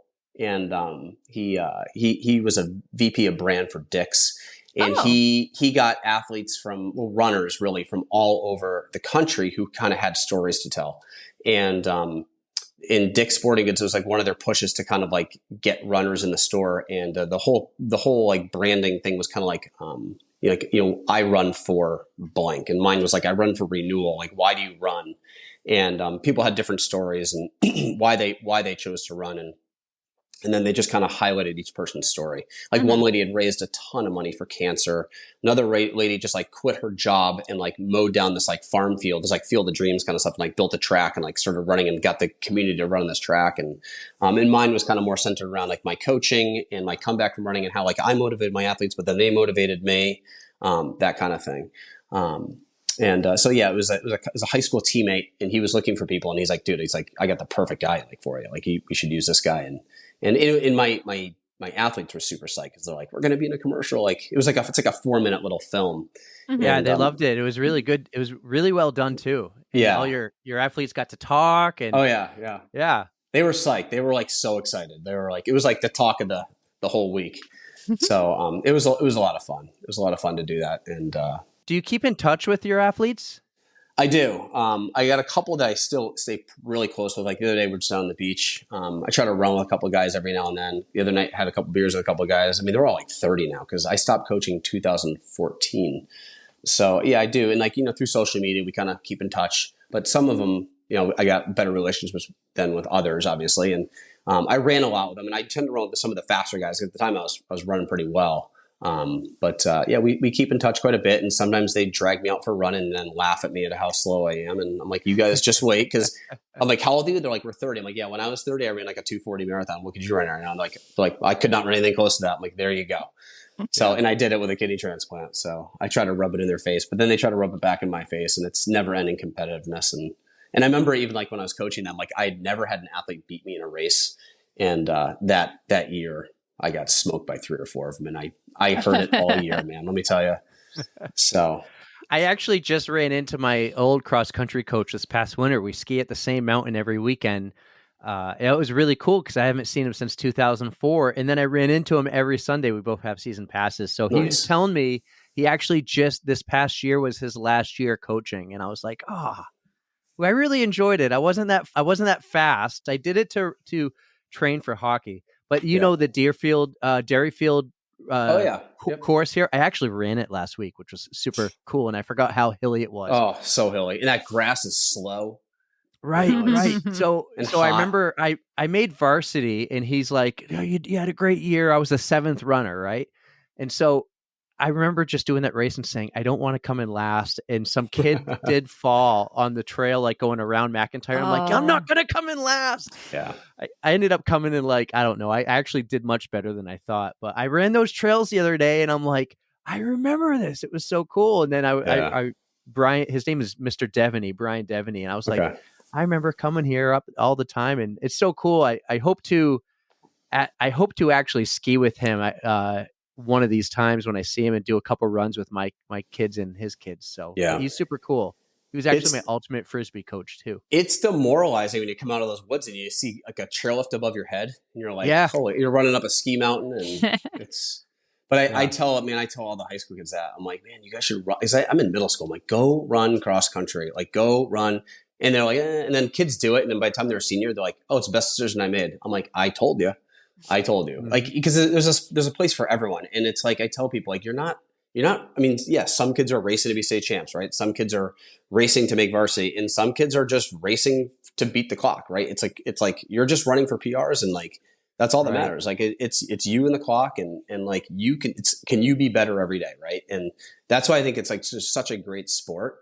And I think it can teach you so much about, the value of hard work and you put the work in and you get the results and, sometimes you don't, sometimes you have setbacks and like, how do you move forward from those setbacks? And, but you could be not even varsity, but you could be the guy on the team that kind of keeps the team together. I mean, that year I won New England's, I had a kid that transferred in and he was like an athlete, right? He had come from like a big basketball background. And he just kind of changed the dynamic of the team. I had my whole team returning and he came in and he had that athlete mentality and like, he brought that to the team. And like, I don't think he even realizes to this day. And I saw it as a coach that like that helped motivate those guys and they believed that they could win that race. So everyone kind of has a role no matter what it is. I mean, I had kids that never ran varsity that were a big part of that team. So it's I tell people like it's such a great sport in high school. It really is. And people think, oh, it's just running, but no, like when you really get into the thick of it, it's pretty awesome. I had some great memories from cross country. Like we just had some fun parties where like the whole cross country team would get together and it was just a blast. It was a good group of people and kids. It was different than a team sport. It was just a bunch of individuals running. My favorite, like as much as I dreaded the dairy field, I loved Thedford Academy. I think it's Vermont. I loved going up there and running. That was like the most epic day. And we'd always, after Thedford, we would have that big, like a big party. But before we would have a whole huge pasta dinner and everything. Oh, it was so much fun. So much fun. Cross country was really, really awesome. Yeah. I feel like I missed out. I wish I did that. Yeah. I had a girl I had in middle school a couple years back. I think she just graduated this year. She was a senior. And in middle school, she'd do cross country and then track come. She wouldn't run track. And I remember she went to high school and I was like, listen, you need to run high school. You need to run. Because I saw one day at a middle school meet, she kind of just got the girls together and I could just like see it. Like this girl will be like, she's going to be like glue on a high school team. I could just see it. And she ended up being like our senior captain for the cross country team this year. And I saw her and she's like, oh my God, it's my favorite part of the day. Like school's hard, but it's like, I just look forward to it every day. I love the girls on the team. And it's just a good group of kids and just a very positive experience. And for me, like it definitely helped. Running got me through high school. Let me tell you, if I didn't have that, man, holy cow, it really gave me something to look forward to every day. So it was a huge part of my life. I mean, it still is, not as much as it used to be, but it was a huge part of my life for almost 15 years, 20 years. And all my good friends from college are runners. I mean, everyone at my wedding, man, they're all runners. And day of my wedding, I remember we went out, we knocked out 10 miles at, I don't know, 6:30 pace or something like that. And, we ran at UNH and did like one of our classic, like 10 milers that we used to do. And it was fun, man. It's a big part of my life. And, so happy that I had it, and and we still got it. We'll continue to have it. Like I said, dude, I was on the track. I was like, my goal this summer was like by this fall, I was like, I'm going to break 5 in the mile. And then I got hurt. So I kind of, and let me tell you, some of those early workouts were tough. I'm like, this is gonna be a challenge. So, 20 pounds heavier, just muscle from being in the gym. But after my kidney transplant, I was down 138 pounds. I was lean, running fast, but now it's, whatever I can, especially in the winter months when it's kind of tough. If I can get in the gym, I'll get in the gym. If I can run, I run. Yeah. So what's your hockey plan going forward? You going to keep reffing with us? Oh yeah, I'm still reffing. I think I'm going to be doing a tournament. I just got asked to do a tournament like in September. I'm going to go hop in that. And then, so Jeff Postera is literally texting me right now, asking me if I can run to Exeter and officiate tonight. And I'm saying, Oh, I'm like, I could get there at 9:30, but no. And then he goes, can you do 30? My phone's this a been US blowing up lately. is this a USA hockey game or? No, it's men's league, which I haven't done. Yeah. I haven't done it in 2 years. I haven't done it in 2 years, but I told him I used men's league to pay for both of my vehicles in Exeter. And it was awesome. I never had to take any money out of another paycheck. Mhm. And I told him, you know what? I want a new truck soon. It's $70,000 potentially. And I said, It's a lot of men's league. That's a lot of men's league. Yeah. Yeah, it is. yeah, but I'm like, after Labor Day, could I do a couple Friday nights for you? And he goes, yeah, I can do it. Definitely do it. Because it's 3 games solo, $90 a game. I think that's $270 a night. Ooh, that's I'm pretty like, good. $90? 3 15s? That's pretty good. $90. 13s, not 15s. So 1 hour games. And I'm That's like, really good. that's worth it. I may have to get back on that. Yeah. $90, Well, that's you live pretty in the good deal. area. Give Oh, Jeff yeah. a call. Just don't take my games. Yeah. And it's C League. My problem with men's league is I don't call anything. I'm like, that offsides is close Right. enough. I'm It's just close there enough. in case. No icing. Yeah, right. You're just there because lawyers, because of liabilities. So someone has to be there. Yeah. So I'm like, I might go. And since then, he's been blowing me up, asking me to cover so many games. And I went one night and I was like, okay, I'll definitely do some more after Labor Day, but we'll see. So, Yeah. but I'm going to stick to high school. I'm on the fence about college this year. I took college off last year. Yeah. See, I didn't stopped do doing that a couple years ago. It was too tough with my wife's job because she got a new job. So, the and I got travel. a new job too. Right. The travel. Travel. So, it's been a lot of fun. We have 2 final big questions and we can keep going or whatever. But my question is, I take a random photo from Instagram. Usually I go all the way down. I try to find an old photo and question you. But then I was like, I'm going to ask you about flying. And you dropped that in the first 30 seconds of the pod. I'm like, there goes my You flying ruined his question. plan. In a matter of just like having to find something quickly, I did find this one epic photo.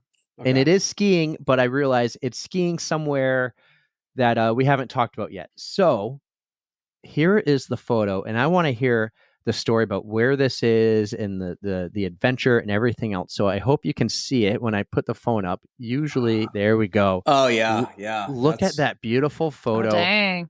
Yeah. That is like wet dreams. Oh yeah. You have no idea. And sex. Okay, so that day, this is another day where like running helped me, right? So that was in Iceland, and people don't realize, but like the Troll Peninsula in Iceland, near a town called I think it's Akiri. So it's up in the north, it's about 5 hours north of Reykjavik. They have some phenomenal backcountry skiing, and from the road it's kind of hard to see, but once you're in the mountains and you get to a summit, like I tell people, imagine the back bowls of Vail. Like as far as the eye can see, there's not a single tree, and it's just unlimited ski terrain. And your max elevation is maybe just over 4,000 feet, but you ski to the ocean. So the snowpack, people that backcountry ski will understand this, but it's a pretty like safe kind of snowpack. It's kind of like the kind of snowpack we have here in the Northeast, right? Mm-hmm. So it's like we call it the avalanche. The avalanche danger can like elevate quickly, but also decreases real quickly. So the snow bonds really well. So, but phenomenal skiing. And, that was Iceland, and it was a guided trip, like not guided trip, I should say. It was a guides only trip as a means to kind of like explore the backcountry skiing there. Cause now the guide service, we take clients there to go ski. So we went out there, and day 1 was like fogged in. Day 2, trash. Day 3, we're like, oh my God, it's going to be perfect. So we got up. I was with all these photographers. They're all about lighting. They're like, we're gonna get up at 2:30 in the morning, and I'm like, you got to be kidding me. And we were on the summit at like 4:30 or 5 a.m. And it was just epic lighting. And we got these professional photographers with us. They're shooting like crazy, and we skied that whole day. I don't think I got off the mountain until like 7:30 at night, 8 o'clock at night, because there's so much daylight there. We skied all day. Not a single chairlift. Everything was human powered. And I was with some dudes that people were just motivated. People were fit, and they wanted to go. And it was one of the single best days of skiing of my entire life. Not a single tree. And we just like, let's go ski this summit. We just skin up there. We rip that thing. Let's go ski this. And like nonstop skiing. It was literally, a 12-hour day of backcountry skiing, of just nonstop skiing, and super safe snow conditions. And that was definitely a trip. a trip of like a lifetime. I definitely want to get back at some point. Being a teacher, it's a little hard. I will whip my ass into shape to go there and learn how to skin and do it. They have that's helis. like, yes. Well, They I got can't helis afford up the there. helicopter. Yeah. Yeah, right. I will. Oh my God, that's where skiing dreams are. Like you see those in ski magazines and Warren Miller movies, and I'm just like, I just saw an old Warren Miller clip of you mentioned avalanches from like the 80s, and it was like, to go ski here, we have to tie a helium balloon around our waist. So if an avalanche comes down, the balloon will stay Goes above up, the snow, and they can find us. It's like look at how far the technology has come. Yeah. So that was, man, I tell people like all the time, like people are on the fence. They're like, I'm not sure if I want to go. I'm like, you should go. It is, I can't sell that trip enough. Like go ski the backcountry. It's like in the recent years, it's gotten super popular. Like more and more guide services are taking people. Finding the train is a little tricky, but once you find it, it's like, and what's weird at Iceland is like we're in this remote town, but the food was like really good. Iceland is just everything's expensive. I think a lot of things are imported. And I remember like the liquor store is only open at a certain time, and you have to get there and it'd be packed. But like to buy a 6-pack of beer, like a craft beer, like a 6-pack, is like $100. I mean, it's crazy expensive. Yeah. So most people drink like the Icelandic beer because it's a lot cheaper. But it's like 4%. No one wants it. Right. But it's great, man. Iceland, dude. You finish skiing and every house has a tub and it's all geothermal water. So you just turn on the faucet and this hot water fills up. You hop in the tub and all the showers are geothermal. So you get a lot of sulfur smell. But Iceland is like one of the prettiest, ugliest countries. It's weird because you get there and there's just a lot of nothingness between towns. But then when you like step back and you just take a second and experience it and like let that like silence kind of sit in and you look at these roads in the middle of nowhere, it's just gorgeous. It is gorgeous. But it's definitely one of those things you got to go to. I feel like at least once in your life. I didn't really kind of do the volcano side. We were like there to ski. But man, it was fun. It was fun. So yeah, the Troll Peninsula of Iceland.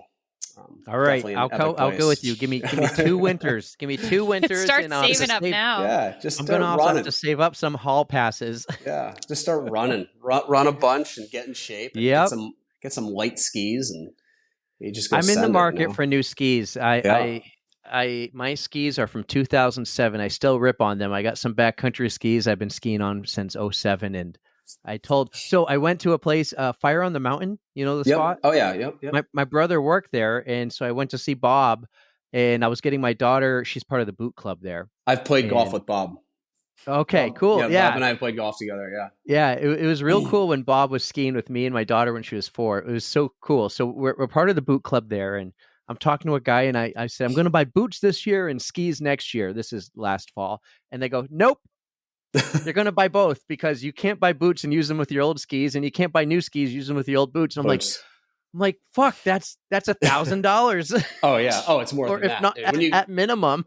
Oh yeah. Those backcountry bindings and the skis and then the boots, you can get up there close to $2,000 if you get some good stuff. So, but once you have it, you can. I mean, that stuff now. It's like anything now. It's stuff lasts for a lot longer. This isn't. It's not like the 80s where it's like, the styles are changing and everything else, but they last now. So, but we should get out. Yeah, let's go skiing this winter. Let's do something outside of a hockey rink. I'll go to Jay Peak with you if you want to go and rip in the woods at Jay Peak one time. Man. I love Cannon too. Cannon's awesome, but if you just got a quick day to go, I have a season pass for Ragged. I think I see you're always at Cranmore or King Pine. Yeah, we're King Pine with the kids. This year we're going to be Cranmore. I think we got Bretton Woods, just trying to get in a little bigger mountains we have a little place up in North Conway, so we're trying to keep it somewhere up in that area. But I'll go to Wildcat. We should do Mount Washington, but yeah, we will. Give me until we'll do it in March. You can rent some skis. You can rent some skis and ski the Whites, and we'll go ski a couple lines. And if I'm doing it, I'm doing it with you because I want to come. I want to go with the more experienced guy who's. I feel better versus me being the experienced one. You'll get more in, just like knowing where to go and like what to ski and the right aspect at the right time of day makes a big difference. So, all right, we'll do it. Yeah, we'll bring. Erica bought these tiny little microphones. We'll bring those with us. And yeah, you guys can have them. I'll be sitting on my couch, just being like, "Bye, enjoy yourselves," wrapped in a blanket, all nice and warm. So you guys can go have fun on your mountains. But that's not my cup of tea. My The dog On the is Runs here. podcast Yeah. can be actual running or just ski runs. Yeah, hey, it's all it's endurance, man. It's Yeah. like I said, running was like the gateway for me to get into everything, and like it Yep. gave me so much, and I still run quite a bit now. And like I have moments where I get it, and then other moments where it's like, man, I got to get back on it, and now with this injury, I'm like, I'm definitely getting back out the door. So I'm just it's I said, it's my first passion, and my biggest fear when I do things is like I don't want to get hurt, so I can't run. Right, like it's that freedom of it, and I love it. I love it. Absolutely. Erica, I will let you ask him his big question, and I don't think I prepped him for it. Oh, okay. Well, I don't really know how to top that question. I mean, that just to set him off. So my question's really not that difficult. So we have a Spotify playlist, and we like to invite our guests to add a song. So it could be any song that you're just loving right now, anything that pumps you up, gets you motivated. If you wanted to add a song, what would it be? Oh boy. You know what? I just watched a show with my kids, and let me just get it here, and I cannot remember for the life of me what it was called. It is a tough question because no one can ever remember the names of the songs or the bands, and that's why I'm not making fun of the question. That's why it's a tough question because they're like, oh, I don't want to screw up the song. So the song was, and it's not like super motivating, but like I just watched with my kids, we watched like The Secret Life of like, was it Walter Mitty? Have you seen that one? Oh my God, I love that movie. That has some Iceland in it. Yes, he's in Iceland, and there's like a scene where he's like he just like decides that he's going to like kind of leave this like boring life and like go on this adventure and like just break out of the norm, and they play this song. I think it's the song is called it's called Dirty Paws, or of Monsters and Men. Oh my God, yes. And like that song, I know it. And it's like that scene where he's like going through Iceland and like he kind of is like back on his skateboard, like this passion he used to have, and like he's like living free again. He's like that. The movie's older, right? It's like not that. It's quite a few years old, yeah. Yeah, and like I don't know, I just saw it like. Though. And it really resonated with me, especially with like the flying thing. It was like just kind of taking that leap of faith, like screw it, I'm just going to go do it. Like, and it resonated with me, and like it just like super motivated me. And I was like, you know what? It was like that was like one of the moments too, where I was like, I'm just going to go do this. So that song, and I mean, I've been kind of like that's been kind of like in my playlist a little bit more, and it just kind of like I don't know, it changes from time to time. That one is perfect for your like adventure lifestyle. It fits wonderfully. So that one, it's yours. You got it. Yeah. So this is awesome, man. Hey, thanks for having me, guys. I appreciate it. This is great. So much for like, it was awesome. We're just, chatting in the locker room at UNH. And then all of a sudden, I think it was like, I couldn't stop talking about podcasting. And you're like, oh, well, I'm a runner and I have a pretty epic story. Yeah. And you're like, and I'm like, really? What happened? You go, I had a kidney transplant. I go, whoa. Sold. They're telling me like you ran like in college and everything and you were on the up and up. And I'm like, yes, come on the podcast. And I'm sorry it's taken like 6 months to get you on, but we did it. That's fine. Yeah, I'm psyched to be here. I'm psyched to share the story. Like I said, if there's like at least one person that listens to the story and is like going through what I went through and is like, man, so there is like a light at the end of the tunnel, because I'm on Facebook chat groups all the time, and people are like, oh, I'm going through this, and I was like this athlete, what's going to happen? And I'm like, all right, here we go again. Like I have to I'm trying to tell people like, dude, you'll get through it. Like there's going to be times it sucks, but like trust your doctors, trust the process, like advocate for yourself. That's a big thing. And like, hopefully the organ transplant works out, you get a donor, but there is like definitely a light at the end of the tunnel. And like I said, you see me walking in the street, you're like, dude, this guy's pretty fit. You'd have no idea. I think honestly, my doctors, when I walk in constantly, they're like, you're our toughest patient because you are like, you appear super fit and healthy. And then like you have all these underlying medical conditions. So it's like, yeah, if I can just at least give one person some like hope, or like someone that thinking about donation, like go donate. Cause it saved my life, man. It really did. It saved my life in like multiple ways. So I love it. Thanks for having me. Cause it's just like anytime I can get that message out, I remember you telling me that because of the Google, you Googled and you couldn't find anyone else who had a story like yours. Yeah. Yeah. And so, well, I'm glad we could help. I'm glad we would be a good platform for you. So we loved hearing it. Yeah, like I said, I've had a couple people reach out to me through Instagram that found me from climbing or stuff like that. Like, a lot of climbers have reached out to me. Hey, I was able to climb. I'm like, yeah, you can do all that. Like, man, my doctor's like, wait, you drink like water out of a stream? I'm like, well, I filter it first. And it's like usually a pretty clean stream. And they were like totally freaked out by that. But like if I'm out there and I have my water filter, like I'm gonna and I need water, like my kidney, right? So I got to drink. So, Right. Absolutely. but yeah, Hey, but just thanks, 'cause I'm- thank you. Just because I'm kind of really more so curious, and it's hard to tell in a picture, but the picture of you the morning of or the day after surgery and the scar, Oh yeah, it's big, how long is that scar? dude. It's a foot-ish, maybe. It's Wow. long. I mean, what's funny is like I said, like I'll ref hockey games. I'll show someone like, dude, I've seen you in here so many times, like with no shirt on, and like I've never even noticed the scar because it's healed up. Yeah, so it healed up really well. I was worried it wasn't, and I was that was anything. I'm like looking at pictures like kidney transplant scar, and I mean maybe I just had a really good surgeon that did it. I don't know, but it healed up really well. Can't even see it anymore. But I'll tell you, man, when I woke up in that surgery, dude, I'll never. That nurse, I remember her tapping my hand to wake me up, and I literally grabbed her wrist and like I had to whisper because it hurt to talk, and I was like, "Give me the freaking pain meds," because it hurt, man. They cut through all that muscle, you know. Oh, right. Yeah. So, but Well, it's an amazing story. You're an amazing guy. You go on these epic adventures, and you've been through a lot. So I'm pretty pumped to say I know you, and I get to work with you. And in this winter, I'm going to go skiing with you. I might Nice, be dude. on a chairlift, but I'll ski. That's all I right. can rip down the mountain. So. I'm down to rip good snow anytime you want, man. Hopefully, we'll get some games together. So. Yeah, we'll games. call Max. We'll be like, Max, I block everybody but Cunningham and Coby Jocobus.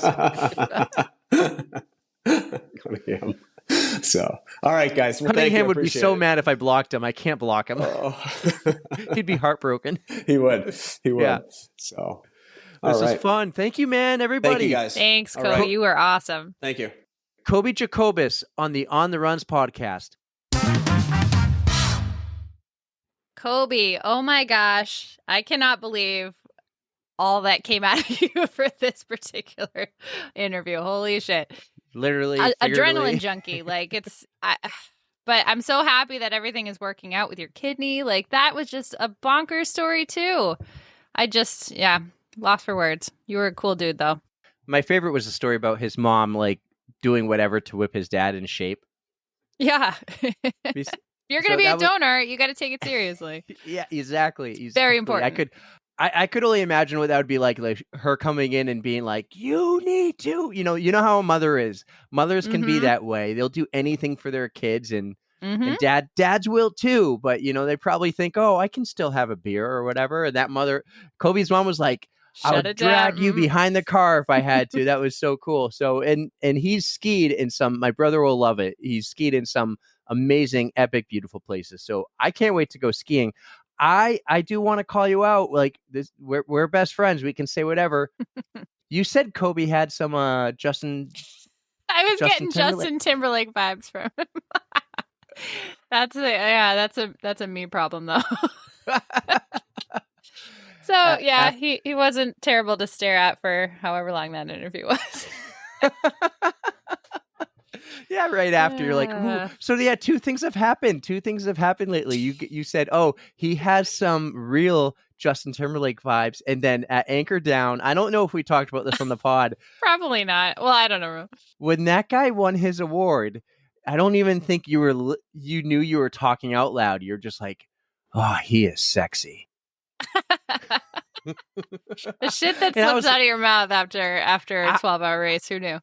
My thought was, oh, Erica and I have hit another level. We pretty much have, though. After that, like, we were in Bonfire and we were discussing, like, who's the hottest, like, Marvel Universe women. And I was like, well, clearly it's this one. And then you were all Gal Gadot. And Gal's I know DC. Yeah, she's so I was DC. just gonna do So, and right now, I watched all the Guardians of the Galaxies again.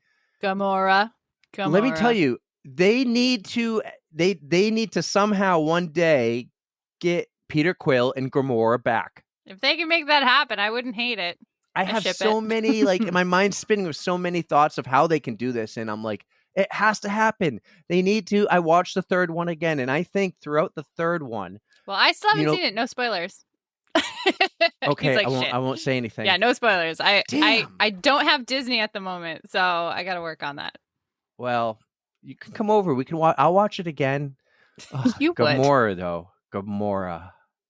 So yeah, I'm watching like I get obsessed with this stuff, and then I watch all the behind the scenes, and I see everything else that's out there, and I'm Mhm. just, and then it will be something else. It was the Titanic about a month or two ago when that submarine thing blew up, and then I even watched the Titanic movie, and then I watched all the behind the scenes on what like true things they took from the night of the sinking and put in the movie. And my favorite was the guy on top who Rose kept looking at, and he kept drinking. Well, that's a true story, and the guy was the cook, a chef on the boat, and he kept drinking, and he survived the night because he had so much booze in his system he never felt cold. And he Wow. is known as the last person to ever be on the Titanic before it went underwater, because he wrote it down just like Jack and Rose did. And so the camera keeps panning, or Rose keeps looking at him in the movie, and that's a real person. I didn't know that. See, I loved Yeah. Titanic back in the day when it first came out. I think I was like 11 years old, and I saw it in the theaters like 3 times. But I never dug that deep into it. I can't say I did. I remember we went to see it in the theaters too. I would have been 12. My brother came and mom took us. And Mm-hmm. I think she only took us because like she had nothing else to do with us and she wanted to see the movie. I don't know. It was such a big deal at the time, right? Mm-hmm. That was huge blockbuster. But she's It's like taking us 3 to see a hours. movie with a sex scene. It's like we're uncomfortable. Like, what do we do? Mom took us to see a movie with Oh sex my god! in it. Oh my god! Oh my god! We're like 11. Don't look at And my Mom. brother would have been 9. And it's like, am I supposed to not look? Like, what am I supposed to do? Oh man! Wow. So I've become obsessed. It will be something else in a while. What I do like, I am glad though I just started Guardians of the Galaxy, because if I saw the first one in 2014, I would have been like, I need to see the next. Like that's how I kind of watch TV Oh. and shows. Is I'll wait for everything to be done, not purposely, but when I see, oh, there's a series, I'll watch it. Mm-hmm. I kind of get that way with like my TV shows. I like to binge, but movies, like sometimes I just can't wait. I'm like, oh my god, Yeah, this is yeah. out. I have to see it. You want to talk about something? All right, you want to see something? I want to talk about your T-shirt. We glazed right. Yeah, there we go. We glazed right over it in the intro. So here you go. Your live free or try. Tell us about it. Well, there's not much to tell. I had a busy week. I did not train for this race. I signed up for the Olympic, and on Monday before I was like, I went for a swim, and I'm like, I got it, but I don't really want to do it. And then I was like, I'll switch to the sprint, and then Were you able to? well, I didn't think I was because I thought it was too late. And they did a pre-race meeting. I was able to watch the first 20 minutes. Well, it was like an hour long on Zoom. So Mhm. I listened to it on my drive up. When I woke up at 4 and drove up, I listened to the pre-race meeting on my phone in my truck. And they Mhm. said you can do last minute transfers. And so then I debated back and forth, and I felt like really good about the Olympic distance. And I just decided, like, I just don't feel good about the swim. And I was really bummed because I wanted to ride my bike 20 miles and I wanted to Mhm. run a 10K. But I did change because my thought was, well, Sarah's here and I will get to hang out with them for quite a while and I won't be rushed. So I did. I transferred to the sprint, and it's a good thing I did because my swim sucked. And Really? the Oh. Olympic swim looked like a lot more than your typical Olympic. It was a mile. It was just under a mile. And Mm. but then I lost, like, I felt good on my 10-mile bike ride, but man, I would have loved to have gone 20. And about halfway through the 5K, I started feeling really good. And I'm like, man, I wish this wasn't over in another mile and a half. Yeah. But my swim sucked. So let me tell you this. I started swimming and it was a beach start. We talked about this with somebody recently. Mhm. I think it was Laura. And I don't like the mass beach start. It was at least 50 of us. I think it was a little over 50. And I went in the middle, and I was thinking, okay, I'll go in the middle because I'll be stronger than some swimmers, but not as strong as the others. And then I start passing all these swimmers who should not have run out there, thinking this is a race and I got to race these guys. Mhm. And then we make the first corner, and this one dude just runs us all over. Oh. And I was wondering how I'm going to tell you this, because I don't want to scare you about the swim, because when you do this one day, I know how you feel about the swim. But I kind of had this it wasn't a panic attack, but it was like I couldn't get composed anymore, and I Oh. couldn't figure it out. So I stopped. and I treaded and I tried to catch my breath and I couldn't do my stroke. I couldn't do my thing. I couldn't blow water. Sorry. I couldn't blow the air out when my head's in the water because you lift your head up, you take your breath in, and then when I put the head in the water for 3 strokes, I'm just blown out like I couldn't do it.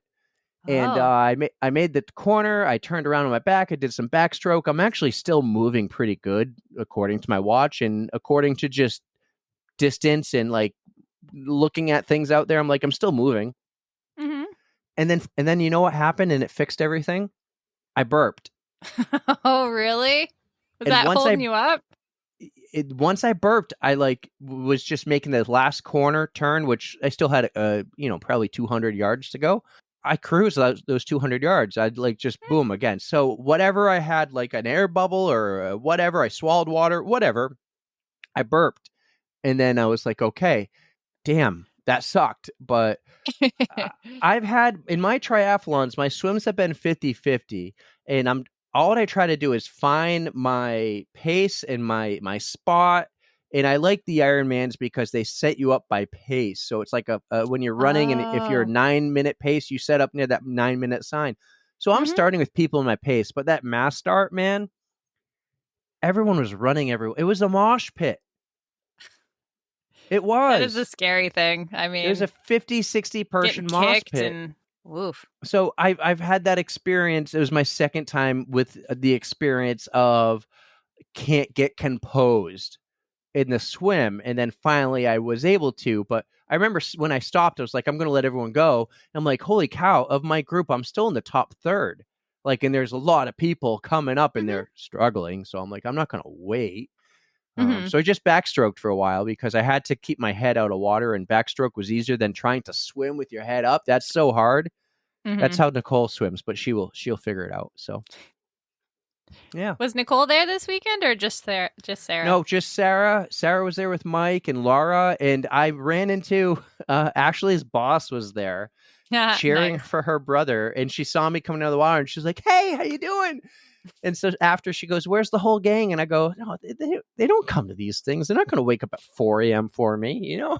I'm more likely to have my podcast co-host come with me, you know, but she goes, well, we'll be your cheer section all the time. Then I go, yes, I'll take it. So her brother, it looked like a younger brother. It was his first triathlon, or maybe it wasn't his first, but it was I think it was his first or second. It seems like he's just getting into the sport, and she calls us crazies. So that's awesome. It was good. I got home, I took a 30-minute power nap, and then I had all the kids basically the entire rest of the weekend, which I don't mind. I love that. But rest, just a little bit of rest. No rest. But hey, congratulations, though. Thank you. Well, I'm glad I got the bug. I think I got the bug back. So that the Tri-Trek. Oh, I want to say this: Tri-Trek, Tri like triathlon, Trek, TREK. They put on 3 events in New Hampshire, and a few people I've heard from multiple people when I ran into them actually at Adeline's kids triathlon. Go, oh, that this kids triathlon that Millennium did was, they said, extremely well organized, and they said the Tri-Trek one you're going to do soon is not. Oh, and so I was like, okay, well, not a big deal, you know. I thought the opposite when I was there. I thought it was very well organized. The only thing, maybe the signs could have been bigger. They weren't like, you couldn't see them, but oh man, it would have been nice to have the signs like as big as the total image ones you had. You know, those are big, like poster size. These were like maybe these were, you know, easy to see signs, but the size of a paper, maybe a little more. But like organization wise, the whole transition area, the registration, everyone there, easy. The race director's name was Vince or Vin. He did a really good job. And I was so impressed when he's talking to everyone on the mic. It was like everyone stopped and was paying attention. So I thought that the lake also, everything was beautiful and clean. Roads were good roads, like well marked. So I thought they did a good job. So I think at a minimum, I want to do one of these races again next year, but it would be nice to do all 3. Oh, they have 3. Do they do like a special like medal or something if you do all 3 of them? I feel like that should be a challenge. I don't think that. Well, maybe they do, or maybe there's. I don't know. You know what is really cool? If you volunteer, you get $10 off every hour you volunteer for one of their future races. But then also, Erica, let's say you came with me and you volunteered. Those $10 I can use. If I volunteer, you can use them? Right. It's like, hey, I'm here to support Eric. I'm going to volunteer. You can give him my volunteer hours. So I would it's rather not them go to you. Right. But what's cool is that can happen because they're always looking for volunteers just to stand on the course and point, right? Mm-hmm. They're like, hey, if you do it, every hour is $10 and $10 off for future registration for you or a friend. I like that. I was like, that's awesome. That was really awesome. So yeah, great idea. Good. It's a pretty cool medal. That's hefty. That's big. Yeah. I like it. Well, cool. That was my it was good. So I just grabbed the camper. The camper is going to get loaded tomorrow. So tomorrow is Monday. You guys are listening on Tuesday. I will be camping for the entire week. It will be great. Where are you headed? We are going to Russell Pond. We were originally going to go to Dolly Cop, but we changed it up and we're going to Russell Pond, which is a great campground. It's kind of like nestled in some mountains. You go up Tripoli Road near Waterville Valley. You go up, and then you go down, down, down, down, and then you go up again or something like that.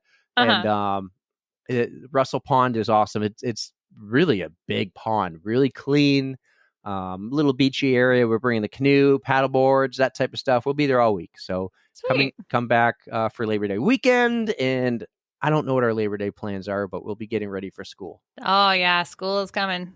Good to see you. Have a great week. I'll see you next week. I won't talk to you until your 50K is over. So good luck. Thank you. Yeah, hopefully it'll be good. It's a real small one up in Gorham, Maine. And actually, fun fact, I get to see, or at least last time I checked, she's still signed up. Newtsy, Beth. Beth is going to run it.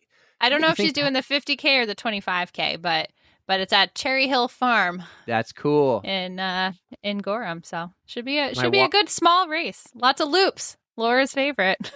My watch just asked me, how was your week? It cares. Oh. And it gives me all the data. My average sleep, 6 hours, 52 minutes. You want to guess what my average heart rate is? This might be sleeping like heart rate. Resting heart rate? Yeah, this is definitely resting heart rate or sleeping. Are you in the 50s? Yeah. Good. 54. 53. Ah, so close. That's like right around where mine is. That's like runner flex right there. All right, guys. Thank you for listening. Thank you for being a part of the pod. Don't forget, follow if you're new, follow us on Instagram. Check us out at On The Runs. In there, you'll find our link in our bio, and that will bring you everywhere. It'll bring you to our TikTok that we only use sometimes, our Facebook that we never use, our email that you can email me if you want. Some of you do that, not often. I don't always check it. Just slide into my DMs on Instagram if you want to chat and get a quick response.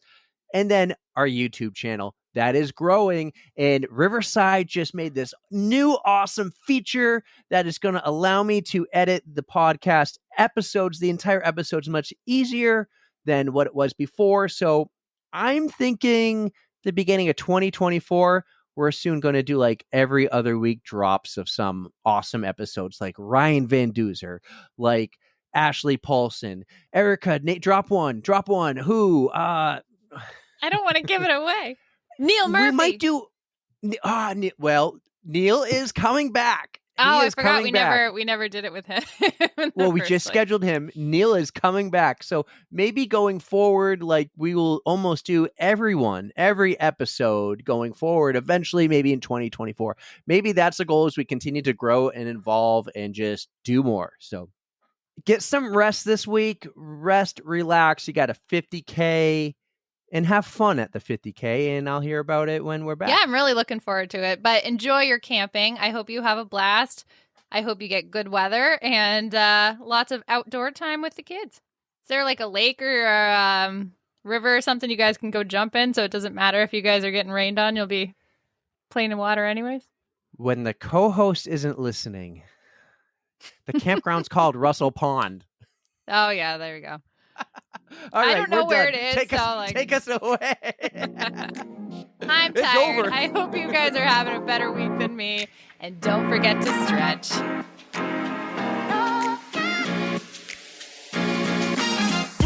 2, 1, yeah!